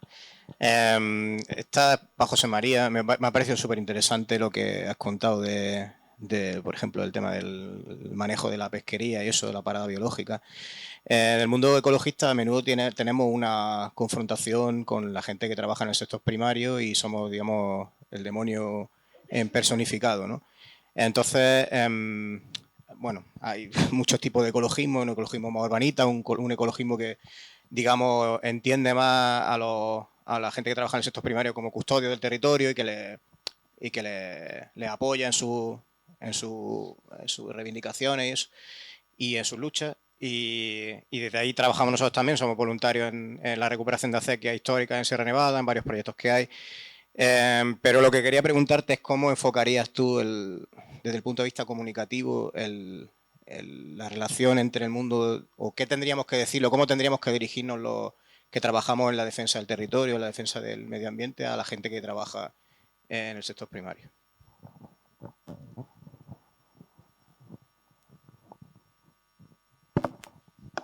Vale, ahora os paso eso. Yo quería, que tiene relación con esta última pregunta también, porque yo he empezado mi intervención, mi presentación antes diciendo que el discurso es un discurso asumido, el de que el cambio climático existe y una transición, tú lo has confirmado en tu intervención. Y mi pregunta también, para que pudieras comentar, si eso sigue siendo así, ¿no? Porque en los últimos meses, la verdad que va todo muy rápido, pero en los últimos meses hemos visto incluso unos retrocesos en la ambición de las políticas climáticas, ¿no? En Europa y tal. Y un poco para ver cómo, yo sé que en tu libro hace mucho énfasis sobre eso, ¿no? Sobre la conciencia, que la conciencia se mantiene como un problema reconocido alto para la población en Europa, pero si estáis observando un cambio en ese sentido o el por qué, siendo una preocupación, no termina de coger los puestos primero, ¿no?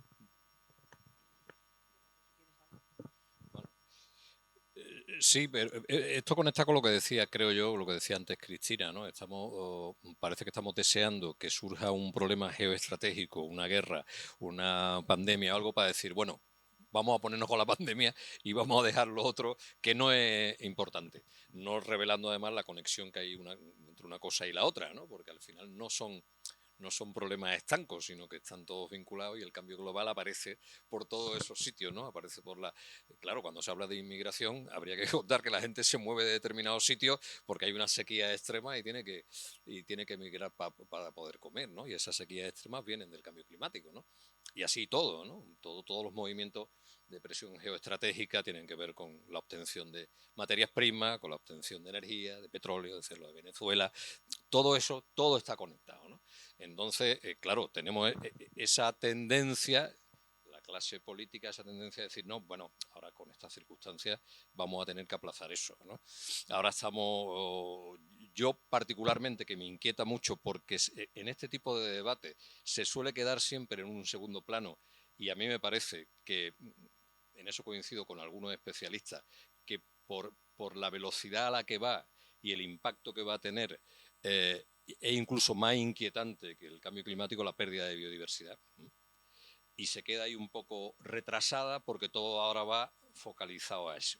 Y ahora, pues, por ejemplo, la Unión Europea ha decidido que los programas LIFE, que han sido decisivos para la conservación de la biodiversidad en Europa, y Andalucía ha sido la gran receptora de programas LIFE y de fondos LIFE, van a desaparecer.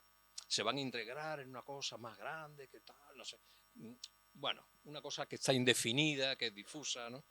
Porque consideran que hay otra urgencia que tienen más que ver, pues, por ejemplo, con la energía, con el cambio climático. Entonces, es cierto que hay que seguir insistiendo, revelando lo que no se suele poner en lo que no se suele poner foco, ¿no? Es decir, vale, esto es importante, pero hay otra serie de cuestiones que no podemos dejarlas en la oscuridad sin atenderlas porque tienen muchísimo peso, porque están directamente vinculadas a esos problemas o porque incluso, insisto, la pérdida de biodiversidad puede llevarnos a un colapso posiblemente más rápido que el que podría originarse por el cambio climático. Y los dos están relacionados también, ¿no?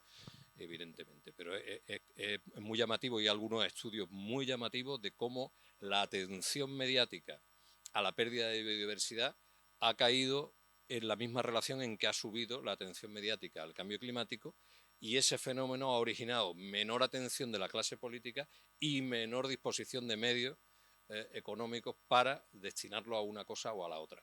Insisto, las dos están relacionadas, ¿no? Pero la otra se ha quedado como ahí en un segundo plano, ¿no? Lo de acercarse al sector primario, siempre cuento la anécdota. Yo siempre me he dedicado al periodismo ambiental, ¿no? Antes de estar en Canal Sur ya hacía periodismo ambiental y en Canal Sur empecé a dedicarme a hacer periodismo ambiental. Propuse espacio protegido, empecé a hacer espacio protegido en el año 98 y en un momento dado mi empresa me pide que me haga cargo también de tierra y mar. Y fue muy gracioso porque cuando, ya no se hace, ¿no? Pero en aquella época, cuando se estrenaba un editor o una editora de un programa, se hacían unos encuentros virtuales que se llamaban, donde la gente te hacía preguntas a través de internet o llamadas, etcétera, etcétera. Y entonces me senté, me dijeron, tienes que sentarte a contestar a los espectadores sobre tu nueva función como director de Tierra y Mar. El 80% de las preguntas era, ¿cómo habéis metido un ecologista en Tierra y Mar? Pero qué vergüenza, pero este tío se va a cargar Tierra y Mar. Toda la inquietud venía porque alguien que venía de un programa de medio ambiente se ocupara de un programa del sector primario. Y ahí llevamos muchos años y no ha pasado nada, quiero decir. Hay maneras de acercarse al sector primario, como yo decía antes, revelando buenas prácticas, que hay muchas buenas prácticas, y luego, también de esto hemos hablado en algún momento, desbrozando, porque a veces lo que vemos como una resistencia en realidad son unas demandas que no tienen nada que ver con temas de conservación de los recursos naturales, que tienen que ver con el olvido sistemático de las comarcas rurales en infraestructura, en sanidad, en educación. Y entonces la gente está cabreada y al final se cabrea con todo, claro, se cabrea con eso y se cabrea con el tema de conservación, y va a venir aquí ahora el ecologista a decirme lo que tengo yo que hacer. Y sin embargo, cuando desbrozas, muchas veces lo que te encuentras es gente que lo que quiere es que se atienda a la ruralidad y se atienda también a lo que la ruralidad nos da, a los servicios ecosistémicos ocultos que una ruralidad bien entendida nos aporta al conjunto de la sociedad, ¿no? Que tampoco nos lo cuentan, ¿no? Y ellos cumplen, por ejemplo, la ganadería en extensivo. Cuando se habla de no comer carne, digo, cuidado, no comer cualquier carne. No es lo mismo una producción en intensivo de carne que ganadero en extensivo, con pocas cabezas, que además se mueven en un territorio, que fertiliza el terreno, que movilizan semillas, que desbrozan el campo evitando incendios, que mantienen razas autóctonas que están perfectamente adaptadas a los cambios que se van a producir. Todo eso hay que revelarlo, ¿no? Y en Andalucía hay ejemplos maravillosos de gente en esa línea. Porque además hay otro elemento que para mí era un mundo hasta cierto punto desconocido, ¿no? Me di cuenta que había dos elementos que estaban ocultos en ese acercamiento al sector primario, que eran las mujeres, que tienen un peso tremendo en el sector primario, pero que estaban olvidadas, no se les daba visibilidad ninguna, y sobre las que recae casi siempre las políticas de conservación. Por ejemplo, los bancos de semillas suelen ser iniciativas lideradas por mujeres, y luego la llegada de una nueva generación de agricultores y de ganaderos y de pescadores. Gente hijos que sus padres le dijeron, vete del campo que esto es muy sacrificado, estudia una carrera y tal, y cuando estudiaron la carrera vieron que con esa carrera no iban a ningún sitio y volvieron otra vez al campo. Pero volvieron al campo con una manera diferente de hacer las cosas, ¿no? Y te encuentras explotaciones donde conviven todavía esas dos maneras de los padres que tenían una forma de hacer y de los hijos que vienen con otra. Por ejemplo, en toda la zona del altiplano de Granada, Almería, Murcia, todas las experiencias de agricultura regenerativa que se están haciendo son absolutamente fascinantes, ¿no? Y la está haciendo una mezcla de gente joven que ha conseguido convencer a gente mayor que cultivaba de otra manera, completamente distinta. Y son explotaciones rentables y son explotaciones que se hacen las cosas de una manera completamente distinta. Entonces yo insisto mucho en acercarse al mundo rural, en revelar todo lo que se hace bien y en desbrozar si realmente cuando vemos una cierta oposición o unas malas prácticas tienen que ver con un desdén hacia la conservación o a que sufren el olvido y el maltrato de las administraciones en todas esas zonas rurales. Y no sé qué otras cuestiones habían. ¿En el sector primario se ve como una oportunidad? ¿Se ve la oportunidad de la que estamos hablando? Claro, en ese tipo de experiencias se ve la oportunidad, porque se ve rentabilidad, porque se fija la población, porque en el momento que se fija la población se pueden reclamar servicios, porque claro, si el pueblo al final quedan 3, no pueden reclamar ningún servicio. Entonces, en el momento que empieza a fijarse más población y a hacer otra serie de actividades, se ve como una oportunidad. Claro. Y sobre todo, lo que veníamos hablando en el coche, ¿no? Cuando ocurren estas cosas que golpean al sector primario de esta manera, es decirle, no, pero si es que esto va a seguir pasando, ¿no? Y va a pasar con más virulencia. A mí el otro día me invitaban, yo insisto en que me inviten toda la semana a los magazines de por la mañana a poner un poco de contrapunto en discursos que a veces son un poquito reguleras. Y entonces hablaba de un estudio precisamente de la Universidad de Granada sobre lluvias torrenciales en Andalucía que dice van a ser más frecuentes, más intensas y más erosivas. Con lo cual, para el sector primario, ese cóctel es una bomba. Entonces, ellos la oportunidad es decir, oye, cuidado aquí, o cambiamos la dirección en cómo aprovechamos los recursos y cómo están diseñadas, porque esto al final es una cuestión también de ordenación del territorio, ¿no? Cómo están organizadas las infraestructuras. Ese día en el que yo hablaba, no sé si alguno me visteis, ese día en el que yo hablaba del magazine, me tenían en una ventana puesto un señor, eso queda muy efectista, un señor con el agua por las rodillas, en Chipiona, en un cultivo de, no sé, eran melones. Ay, mire cómo estamos, la inundación. Claro, este señor había que hacerlo con tacto para no herirle, pero este señor estaba en una zona inundable donde además el drenaje natural había sido taponado con infraestructura, entubado, con un camino. A ver, él era el primero que tenía que saber que estaba en el sitio equivocado y que le va a seguir pasando, ¿no? Y que va a venir otro temporal y va a volver a ocurrir. Por tanto, ahí hace falta reordenar eso, ¿no? Y él no tiene, en muchos casos, la culpa no es de ellos. Son cultivos tradicionales que han pasado de padre a hijo y donde las administraciones se han desocupado completamente de ordenar ese territorio. Y decir, oye, aquí este arroyo no se puede entubar, aquí no puedes poner el camino, esto no se puede hacer de esta manera, ¿no? Porque cuando venga el problema no va a tener solución. Edu preguntaba sobre la comunicación a los jóvenes, ¿no? Ah, sí. Bueno, no sé, yo creo que un poco lo que decía antes yo creo que es un colectivo que necesita fundamentalmente fórmulas que combatan el descontento, ¿no? Porque paraliza mucho. Es decir, la gente joven se siente invitada a la inacción porque lo que reciben es un continuo bombardeo de sucesos, ¿no? Esto no tiene salida, esto a lo que vamos es a la catástrofe, esto es qué vamos a poder hacer nosotros. Y entonces yo creo que antes de entrar en acción hay que alimentar la esperanza de que realmente, bueno, el título del libro, ¿no? Hay que luchar contra el descontento, ¿no? Y luego ya nos ponemos con todo lo demás, ¿no? Y el descontento se combate alimentando la esperanza y después viene la acción, ¿no? Y en ese sentido todo lo que son buenas prácticas, todo lo que son mostrar lo que están haciendo otras personas y que funciona y tal, todo lo que se ha hecho con Hope, por ejemplo, toda esa iniciativa de mostrar que hay soluciones que se están aplicando en muchos sitios, a muchas escalas, desde una escala muy pequeñita y hay experiencias absolutamente alucinantes, además en donde tiene mucho peso la gente joven que están cambiando las cosas, ¿no? O sea, están alimentando esa esperanza, ¿no?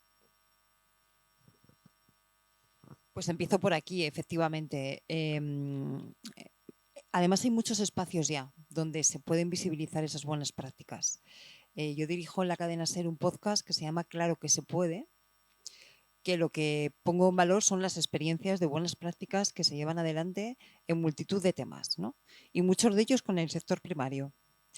Porque la primera temporada, que fue el año pasado, lo dedicamos a temas distintos, la energía, la alimentación, la movilidad. Pero este año nos hemos fijado más en territorios y concretamente en territorios que tenían algún problema. Entonces hemos estado en el Delta del Ebro, hemos estado en toda la zona afectada por la Dana de Valencia, estuvimos en el Mar Menor, Tela, ¿no? Y en otros territorios. Y en todos esos sitios hay experiencias y hay gente haciendo cosas estupendas y cosas de regeneración, buenas prácticas agrícolas, cooperativas que... Y efectivamente esa gente tiene clarísimo dónde están los problemas. Todo esto que Chema ha contado ahora lo conocen, ¿no? Otra cosa es que cuando quieren hacerle frente, no tienen alternativa. Cuando quieren hacerle frente, entonces, ¿qué pasa? ¿Que no puedo cultivar aquí? Claro, tú no puedes decirle a todos los de las fresas de Huelva que se acabó cultivar y ya. Pero es que muchos van a tener que dejar de cultivar porque no va a haber agua, no hay posibilidad. Vale, pero hay que darles una alternativa, ¿no? Si vamos solamente diciendo que hay que dejar de cultivar, vamos a convertirnos en los ecologistas enfrentados a los agricultores, ¿no? Si planteamos unas alternativas de formas de vida en el territorio a esas familias y a esos sectores económicos, la cosa cambia. Por eso yo creo que es muy importante ir siempre con esas alternativas, porque si no nos ven como contrarios y nada más lejos de la realidad. Los primeros que sufren las consecuencias del cambio climático son los agricultores. Los primeros que sufren las consecuencias de pérdida de biodiversidad son ganaderos o pescadores, si son las primeras víctimas. Y lo saben, ¿eh? Ha habido, por cierto, un cambio de percepción y de consideración, yo creo, en el sector primario en los últimos años. Por ejemplo, en la sequía de hace 3 años vimos a la COAG sacar comunicados diciendo hay que replantear la política agrícola porque no podemos seguir regando como si nada, porque no va a haber agua, porque la situación de sequía se va a extender, porque, ¿no? Entonces yo creo que ahí está habiendo una evolución interesante, ¿no? Hay muy buenas prácticas, ellos son los primeros que lo saben y hay de todo. El día que fuimos a hacer el programa del Mar Menor, Murcia, me encontré con una cooperativa de agricultores, está colgada en la página web, se puede escuchar cuando queráis, que tenían un proyecto súper pionero de ahorro de agua y de reducción de nitratos, ¿no? De contaminación por nitratos. Fui a la cooperativa, tuvimos una conversación, está grabada, estupenda, me contaron cómo lo hacían en colaboración con la universidad, Bueno, no os penséis que eran unos hippies izquierdistas, ¿eh? O sea, las pulseritas no eran esas, eran las contrarias. Y allí estaban, ¿no? Diciendo pues, que había que reducir nitratos, que había que reducir agua, que no sé qué. Bueno, curioso, ¿no? Curioso. Entonces, yo creo que eso está más extendido que todo esto. Con el tema de los jóvenes hay una cosa importante que a mí me gusta siempre remarcar. Estamos muy preocupados porque en torno al 20-25% de los jóvenes son machistas, son negacionistas, son pseudofascistas o dicen que lo son. Ahí me preocupa mucho. Porque además ese porcentaje está creciendo en los últimos años. Pero eso no puede dejarnos hacer ver que el otro 75-80% de los jóvenes paralizan las universidades y llenan las calles gritando contra el genocidio de Gaza. Nos siguen diciendo a los adultos que esto del cambio climático es prioritario. Siguen saliendo a la calle cada 8 de marzo a decir que esto no puede seguir así. Esos son el 75-80% de los jóvenes. Entonces, a mí me preocupa mucho el 2025 que estamos mirando, me preocupa muchísimo, pero que no nos hagan pensar que todos los jóvenes son así, porque no. Así todo, hay un retroceso en ese 20-25% de jóvenes, sí, parecido al del resto de la sociedad. No creo que sea nada diferente. Nos llama más la atención porque hasta ahora el ser joven significaba estar más a la izquierda, ¿no? Y de repente ahora el ser joven puede que para ese 20-25 signifique lo contrario, y entonces nos llama más la atención. Y en ese sentido yo creo que es muy importante lo que decía Chema de la esperanza. Hay una cosa que para mí es muy lesiva en estos momentos para el conjunto de la sociedad y para los jóvenes en particular, que es una herencia envenenada que nos dejaron Thatcher y Reagan. Fijaros si me voy lejos, ¿no? La peor herencia, el peor regalo envenenado que nos dejó el neoliberalismo de Thatcher y Reagan es el famoso TINA, There is not alternative, no hay alternativa. No hay formas distintas de hacer las cosas. No hay alternativa al colapso climático.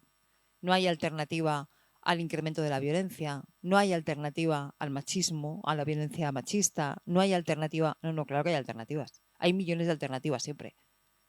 Y nos lo hemos creído tanto que no hay alternativa que al final parece que estamos así mirando a las 10 plagas de Egipto que nos caen encima y estamos atónitos esperando que nos caigan. No, perdona.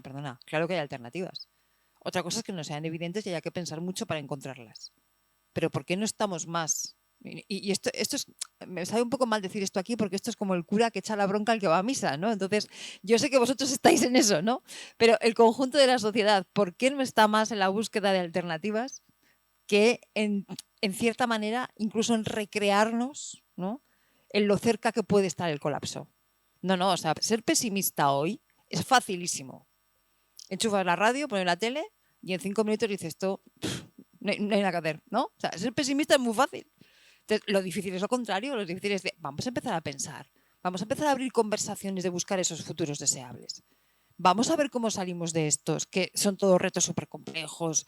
Los sociólogos decimos que estos les llamamos walking problems, problemas retorcidos, ¿no? Y es que no tienen una única solución y hay que darles muchas vueltas. Bueno, pero efectivamente vamos a buscar esos caminos y esas vías, ¿no? Abriendo conversaciones plurales y amplias donde enfrentemos contradicciones. Esa pregunta que hacía Juan Carlos, sí, es crucial. O sea, ¿cómo es posible que los agricultores y los ecologistas hayan sido antagónicos? Es que no tiene ningún sentido.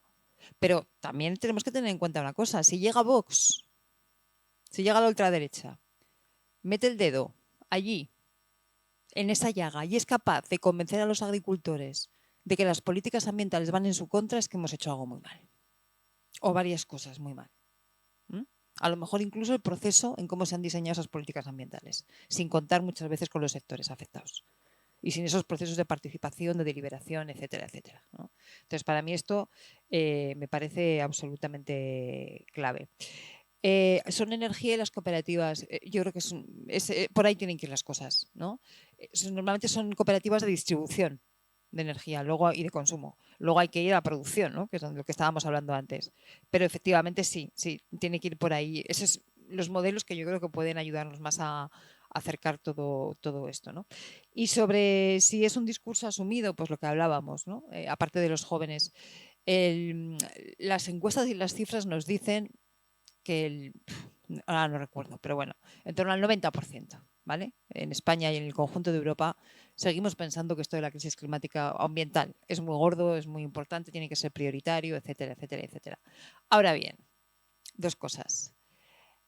Primero, como era esto que decía, no puedes pedirle a nadie que piense en el fin del mundo cuando no llega a fin de mes. Primer problema.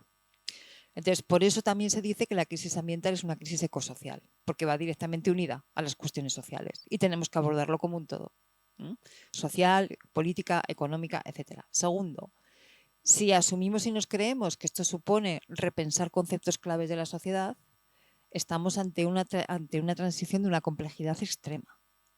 Y además, que sepamos, nunca hemos hecho una transición como esta. ¿Alguien ha estudiado en algún libro que haya hecho una transición ecológica en algún siglo? Conscientemente, por lo menos. No. Es la primera vez que hacemos esto. Y las cosas cuando se hacen por primera vez tienen muchos números de salir mal. Pero no pasa nada, no nos agobiemos. No, con una condición, no. Yo propongo lo siguiente. Primero, reconozcámonos el derecho a equivocarnos y dos, equivoquémonos pronto, que no tenemos mucho tiempo. ¿No? Claro. Entonces, ¿cómo se hace esto? Pues esto se hace echando a andar medidas. Y con una absoluta actitud de honestidad intelectual, que significa reconocer que no sabemos si lo que ponemos en marcha va a salir bien o no. ¿Y cómo lo sabemos?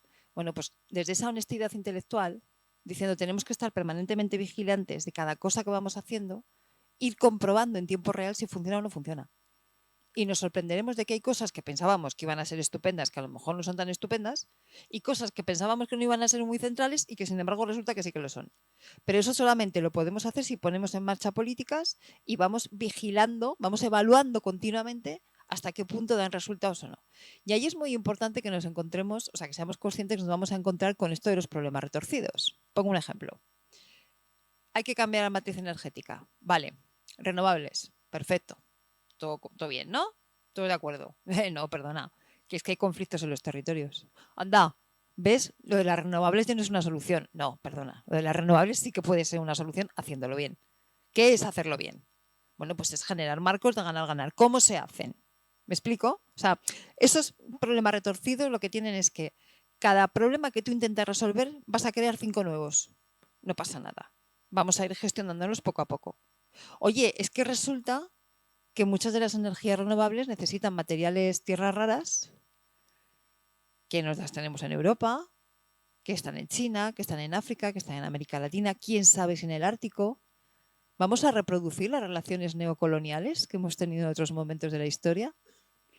¿O vamos a empezar a pensar cómo relacionarnos con otras partes del mundo desde la equidad y desde la justicia? ¿Va a volver a ser el sur global ese repositorio de materias primas que los europeos compramos y nos llevamos? Por cierto, vamos fatal, porque eso ya lo han hecho los chinos, los canadienses y los yanquis. O sea, no nos queda marcado prácticamente si lo que queremos hacer es eso. Ahora hablo en modo irónico, ¿eh? Pero entonces, ¿qué tipo de relaciones vamos a tener con esos países donde están esas materias primas? ¿Cómo se va a establecer todo eso? Bueno, pues esas son las contradicciones y los debates que tenemos que abordar, que existen.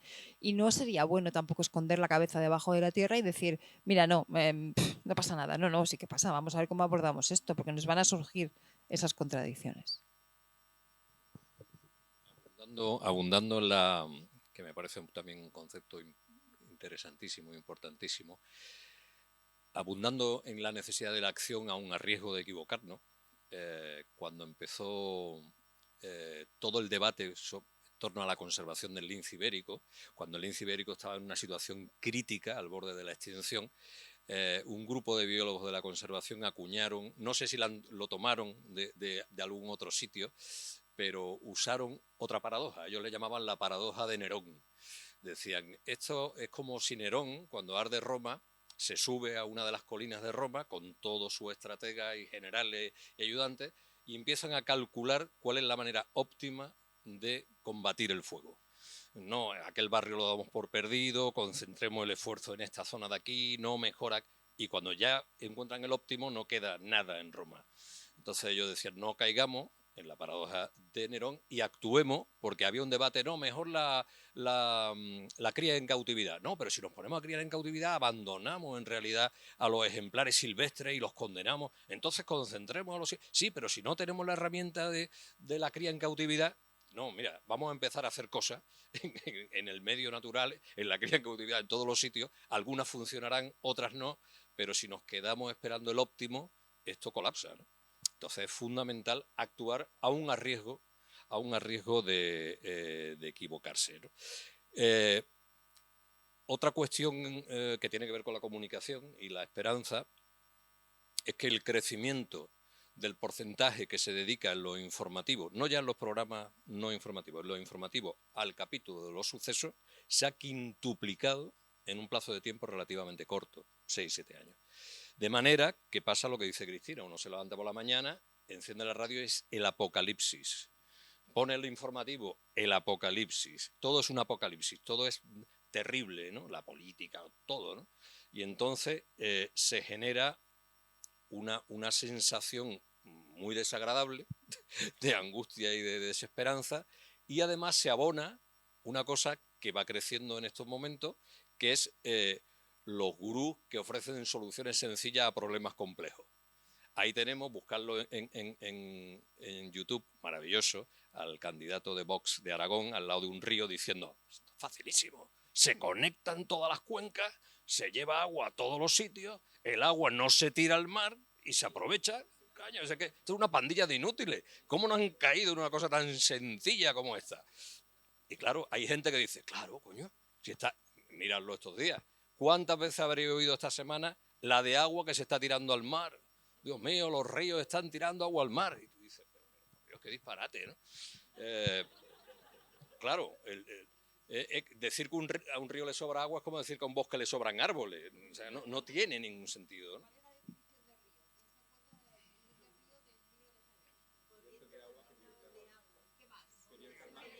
Que llega al mar, claro. Pues estos gurús te proponen soluciones muy sencillas a problemas muy complejos y ponen como puntilla al final de, ¿os dais cuenta? So tonto, que esto es facilísimo. Yo, para no comprometer demasiado a mi empresa, lo he puesto en mi canal personal de YouTube. He creado una lista de reproducción que se llama Cuñados. Sí, sí, miradla, miradla. Son piezas de 1 minuto, minuto y medio, donde trato cogidas de intervenciones en televisión. No, yo ya grabarme en mi casa ya me parece el disparate ya absoluto. Cogidas de programas de televisión, de intervenciones mías en televisión. ¿Por qué los ríos tienen que tirar agua al mar? En fin, todas son así, todas son de ese corte. Y dice además, hablando de las herramientas, utilizando el enorme potencial que tiene la televisión, donde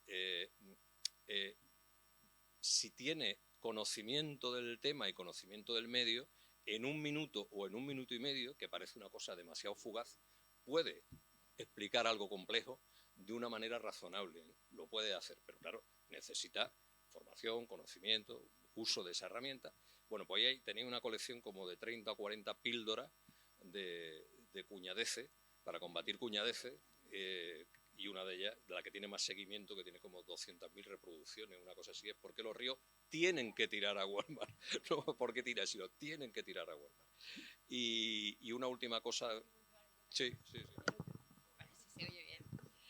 Que te la contaba antes. El otro día en un desayuno ahí en Madrid hay una organización, el Fórum de Nueva Economía, que organiza desayunos muy puestos en hoteles muy elegantes con gente, sí, todos con corbata y las señoras con tacón.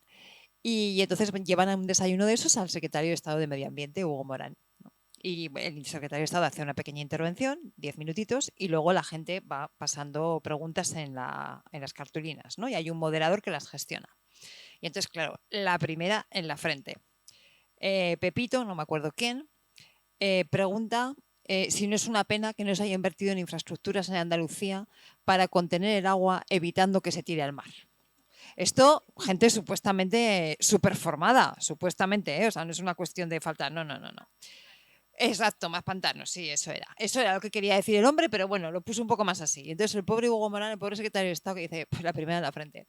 Empieza, primero, bueno, con mucha educación, muy tal, empieza a decir esto, ¿no? Empieza a decir, hombre, es que los ríos necesitan el agua, el mar, no sé cuántos. Y cuando ya se va calentando y se va viniendo arriba, llega y dice, de todas maneras, me gustaría saber qué piensan de esto, por ejemplo, los pescadores del delta del Ebro, que necesitan que el agua llegue al mar, porque si no, os quedáis sin anchoas. Y lo dijo así, dices, esta es la manera de comunicar estas cosas, ¿no? Decir, mira, como el agua del Ebro, en este caso él hablaba del Ebro, pues se podía hablar aquí de Doñana o de donde fuera, ¿no? Como el agua del Ebro no llega al mar, te quedas sin anchoas este verano. ¿Qué te parece? Claro. Y todo el sector de los pescadores, de las bateas, de los mejillones, de las anchoas, de las navajas, de no sé qué, se quedan en el paro, porque necesitan los aportes de agua del río. Entonces, a veces en vez de explicar, no, mira, es que un río es un ecosistema complejo que tiene sus funcionalidades, que la biodiversidad, que no sé qué, que no, las anchoas. ¿Tú quieres comer anchoas en el aperitivo? Pues necesitas que los ríos llevan agua, claro. Sí, de esa tuve una también muy, muy divertida en una de estas tertulias en las que trato de meter ahí codo, donde siempre me incrustan entre 2 o 3 todólogos, que son los que siempre están ahí hablando de todo, pues saben... Sí. Con los que yo me siento, que son todólogos. Y van cambiando, bueno, no solamente todólogos, hay luego lo que yo llamo periodistas por ósmosis. Claro, antes el periodista sabía de algo y entonces lo mandaban a ese algo a contarlo. Por ejemplo, si tú sabías de volcanes, te mandaban a la isla de La Palma a informar del volcán. Ahora no sabes nada de volcanes, pero te pones al lado del volcán y por ósmosis adquieres un conocimiento instantáneo sobre volcanología y hablas de ese tema. Eso es el periodismo por ósmosis, que también es maravilloso. Bueno, pues tenía al lado un todólogo, claro, que decía, los incendios se solucionan limpiando el monte. Y yo le dije, ¿pero está sucio? ¿El monte está sucio realmente? ¿Qué es lo que hay que limpiar en el monte? Pues limpiarlo, pero ¿limpiarlo de qué? ¿Qué limpiamos en el monte? ¿Qué cosa? ¿Qué quitamos? ¿Cómo lo quitamos? Limpiarlo. Entonces, como lo de que no se tire agua al mar, que hay que limpiar el... Y esto es tal cual. Y lo que tenía también, me apunté, sí, era esto que hablábamos del sector primario. Hace justamente un año que me pidieron que hiciera el equivalente al informe semanal aquí, los reporteros, me pidieron que hiciera un reportaje en profundidad acababa de terminar la cumbre de la COP de Bakú, la penúltima, porque luego ha habido otra en Brasil, sobre cambio climático. Oye, una cosa, pero para todos los públicos y tal, sobre cambio climático en Andalucía. El reportaje arrancó en 3 cofradías de pescadores, no en otro sitio. En la cofradía de San Lucas, la cofradía de Caleta de Vélez y en Punta del Moral, con los pescadores diciendo: las sardinas se han desplazado hacia Portugal buscando aguas más frías, los mejillones de Caleta de Vélez están más profundos porque el agua en superficie está más caliente, no pescamos corvinas porque la corvina americana, que invasora, ha ocupado ese nicho por las variaciones que ha habido en tal. Y estábamos hablando de un sector primario muy preocupado. Y aparece ahí un elemento decisivo en el cambio de actitud de mucha gente del sector primario, que es la ciencia. De pronto hay cofradías que tienen a biólogos y a biólogos marinos dándole información sobre la situación de las pesquerías y los motivos por los que oscilan. Y entonces esta gente ya no es que mi abuelo pescaba allí y ahora ya... No, espérate, vamos por parte. Esto tiene este fundamento, ¿no? Y ahí hay una gran carga de conocimiento científico que, una vez que se pone a disposición del sector primario, hace que la gente del sector primario se dé cuenta de que determinados caminos son caminos equivocados, ¿no? o que les llevan a situaciones todavía más complicadas. Esto que comenta Chema de la ciencia junto a cada uno de los sectores, en concreto en el primario, es fundamental, es tremendo, porque significa que tú pones ya el conocimiento no solamente para conseguir papers académicos y promocionar en la plaza universitaria, ¿no? Vale, sino que pones el conocimiento científico al servicio de las necesidades sociales y de la transformación social. Y entonces, efectivamente, estamos viendo... La anécdota esta que os contaba yo antes de Murcia, ¿no? Con los agricultores, habían puesto ese proyecto, que era un proyecto LIFE, por cierto, o sea, estaba financiado con una parte de un LIFE, con la Politécnica de Elche, creo que era de Elche, bueno, es igual, con una universidad, un centro de investigación, ¿vale? Y con aportes del CSIC, de científicos del CSIC que estaban trabajando en ese tipo de cosas. Ganaderos que están empezando también a plantear otro tipo de estrategias de ganadería extensiva, no sé qué, lo están haciendo también con conocimiento científico apoyados por centros de investigación. Cada vez hay más centros de investigación que están dispuestos a esto, a coger y decir, no, yo mi conocimiento lo entiendo para ponerlo al servicio de la transformación social. En Valencia ahora hay un proyecto precioso, que a mí me tiene enamorada, que lidera un centro de investigación que es el BC3. Bueno, es un centro de investigación puntero en toda Europa en temas de cambio climático, que tiene la sede en Bilbao, aunque aquí en España no lo conoce nadie. Entonces, es un centro que tiene todo tipo de especialistas en energía, en ciencias de la tierra, en biología no sé qué, en geología no sé cuántas, tal. Y de repente, hace un par de años, abrió un departamento nuevo que le llama algo así como de deliberación y transversalidad. Entonces, Valencia, la Dana. No sé si conocéis el tema un poquitín, pero muy brevemente. Uno de los problemas gordos que hubo en Valencia no fue tanto el agua como la tierra. Se han modificado los sistemas de cultivo, ¿no? Tradicionalmente en esa zona de Valencia se cultivaba de manera terrazada, con escaleritas, para entendernos, los que somos de ciudad, ¿no? Sí, eso es. De un tiempo a esta parte, con idea de optimizar el terreno y supuestamente sacar más cosechas, se han ido aplanando todo. ¿Por qué se cultivaba de forma terrazada? Entre otras cosas porque cuando llegaban las riadas la tierra resiste mejor, resiste más el agua, ¿no? Cuando llegó la Dana, aparte de que las dimensiones fueron salvajes, se encontró con esa planicie y lo que hizo fue arrastrar un montón de tierra. Que, por cierto, con la mejor voluntad del mundo llegaron los voluntarios, empezaron a retirar barro, lo echaron a las alcantarillas y las alcantarillas ahora mismo están absolutamente saturadas e inservibles. Ese barro se ha convertido en cerámica y hay pueblos ahora mismo, en Paiporta me contaba la alcaldesa, que la gran parte del alcantarillado está funcionando a un 15%, porque el resto está saturado por el barro que se metió allí. Y con el miedo de que vuelva a caer algo parecido, porque con un 15% hábil del alcantarillado, lo que puede ser eso, ¿no? Pero bueno, que me voy. Pues en esa cooperativa, efectivamente, estaban viendo que había que cambiar las formas de plantear los cultivos. ¿Qué ha hecho el BC3? ¿Qué ha hecho ese centro de investigación? Abrir con los agricultores reuniones y conversaciones, donde están con ellos hablando y poniendo el conocimiento a su disposición, ingenieros técnicos agrícolas, biólogos especializados en suelos, físicos de no sé qué, expertos en gestión de aguas, y ese conocimiento científico se sienta en una mesa al mismo nivel. Nadie le da una conferencia a nadie.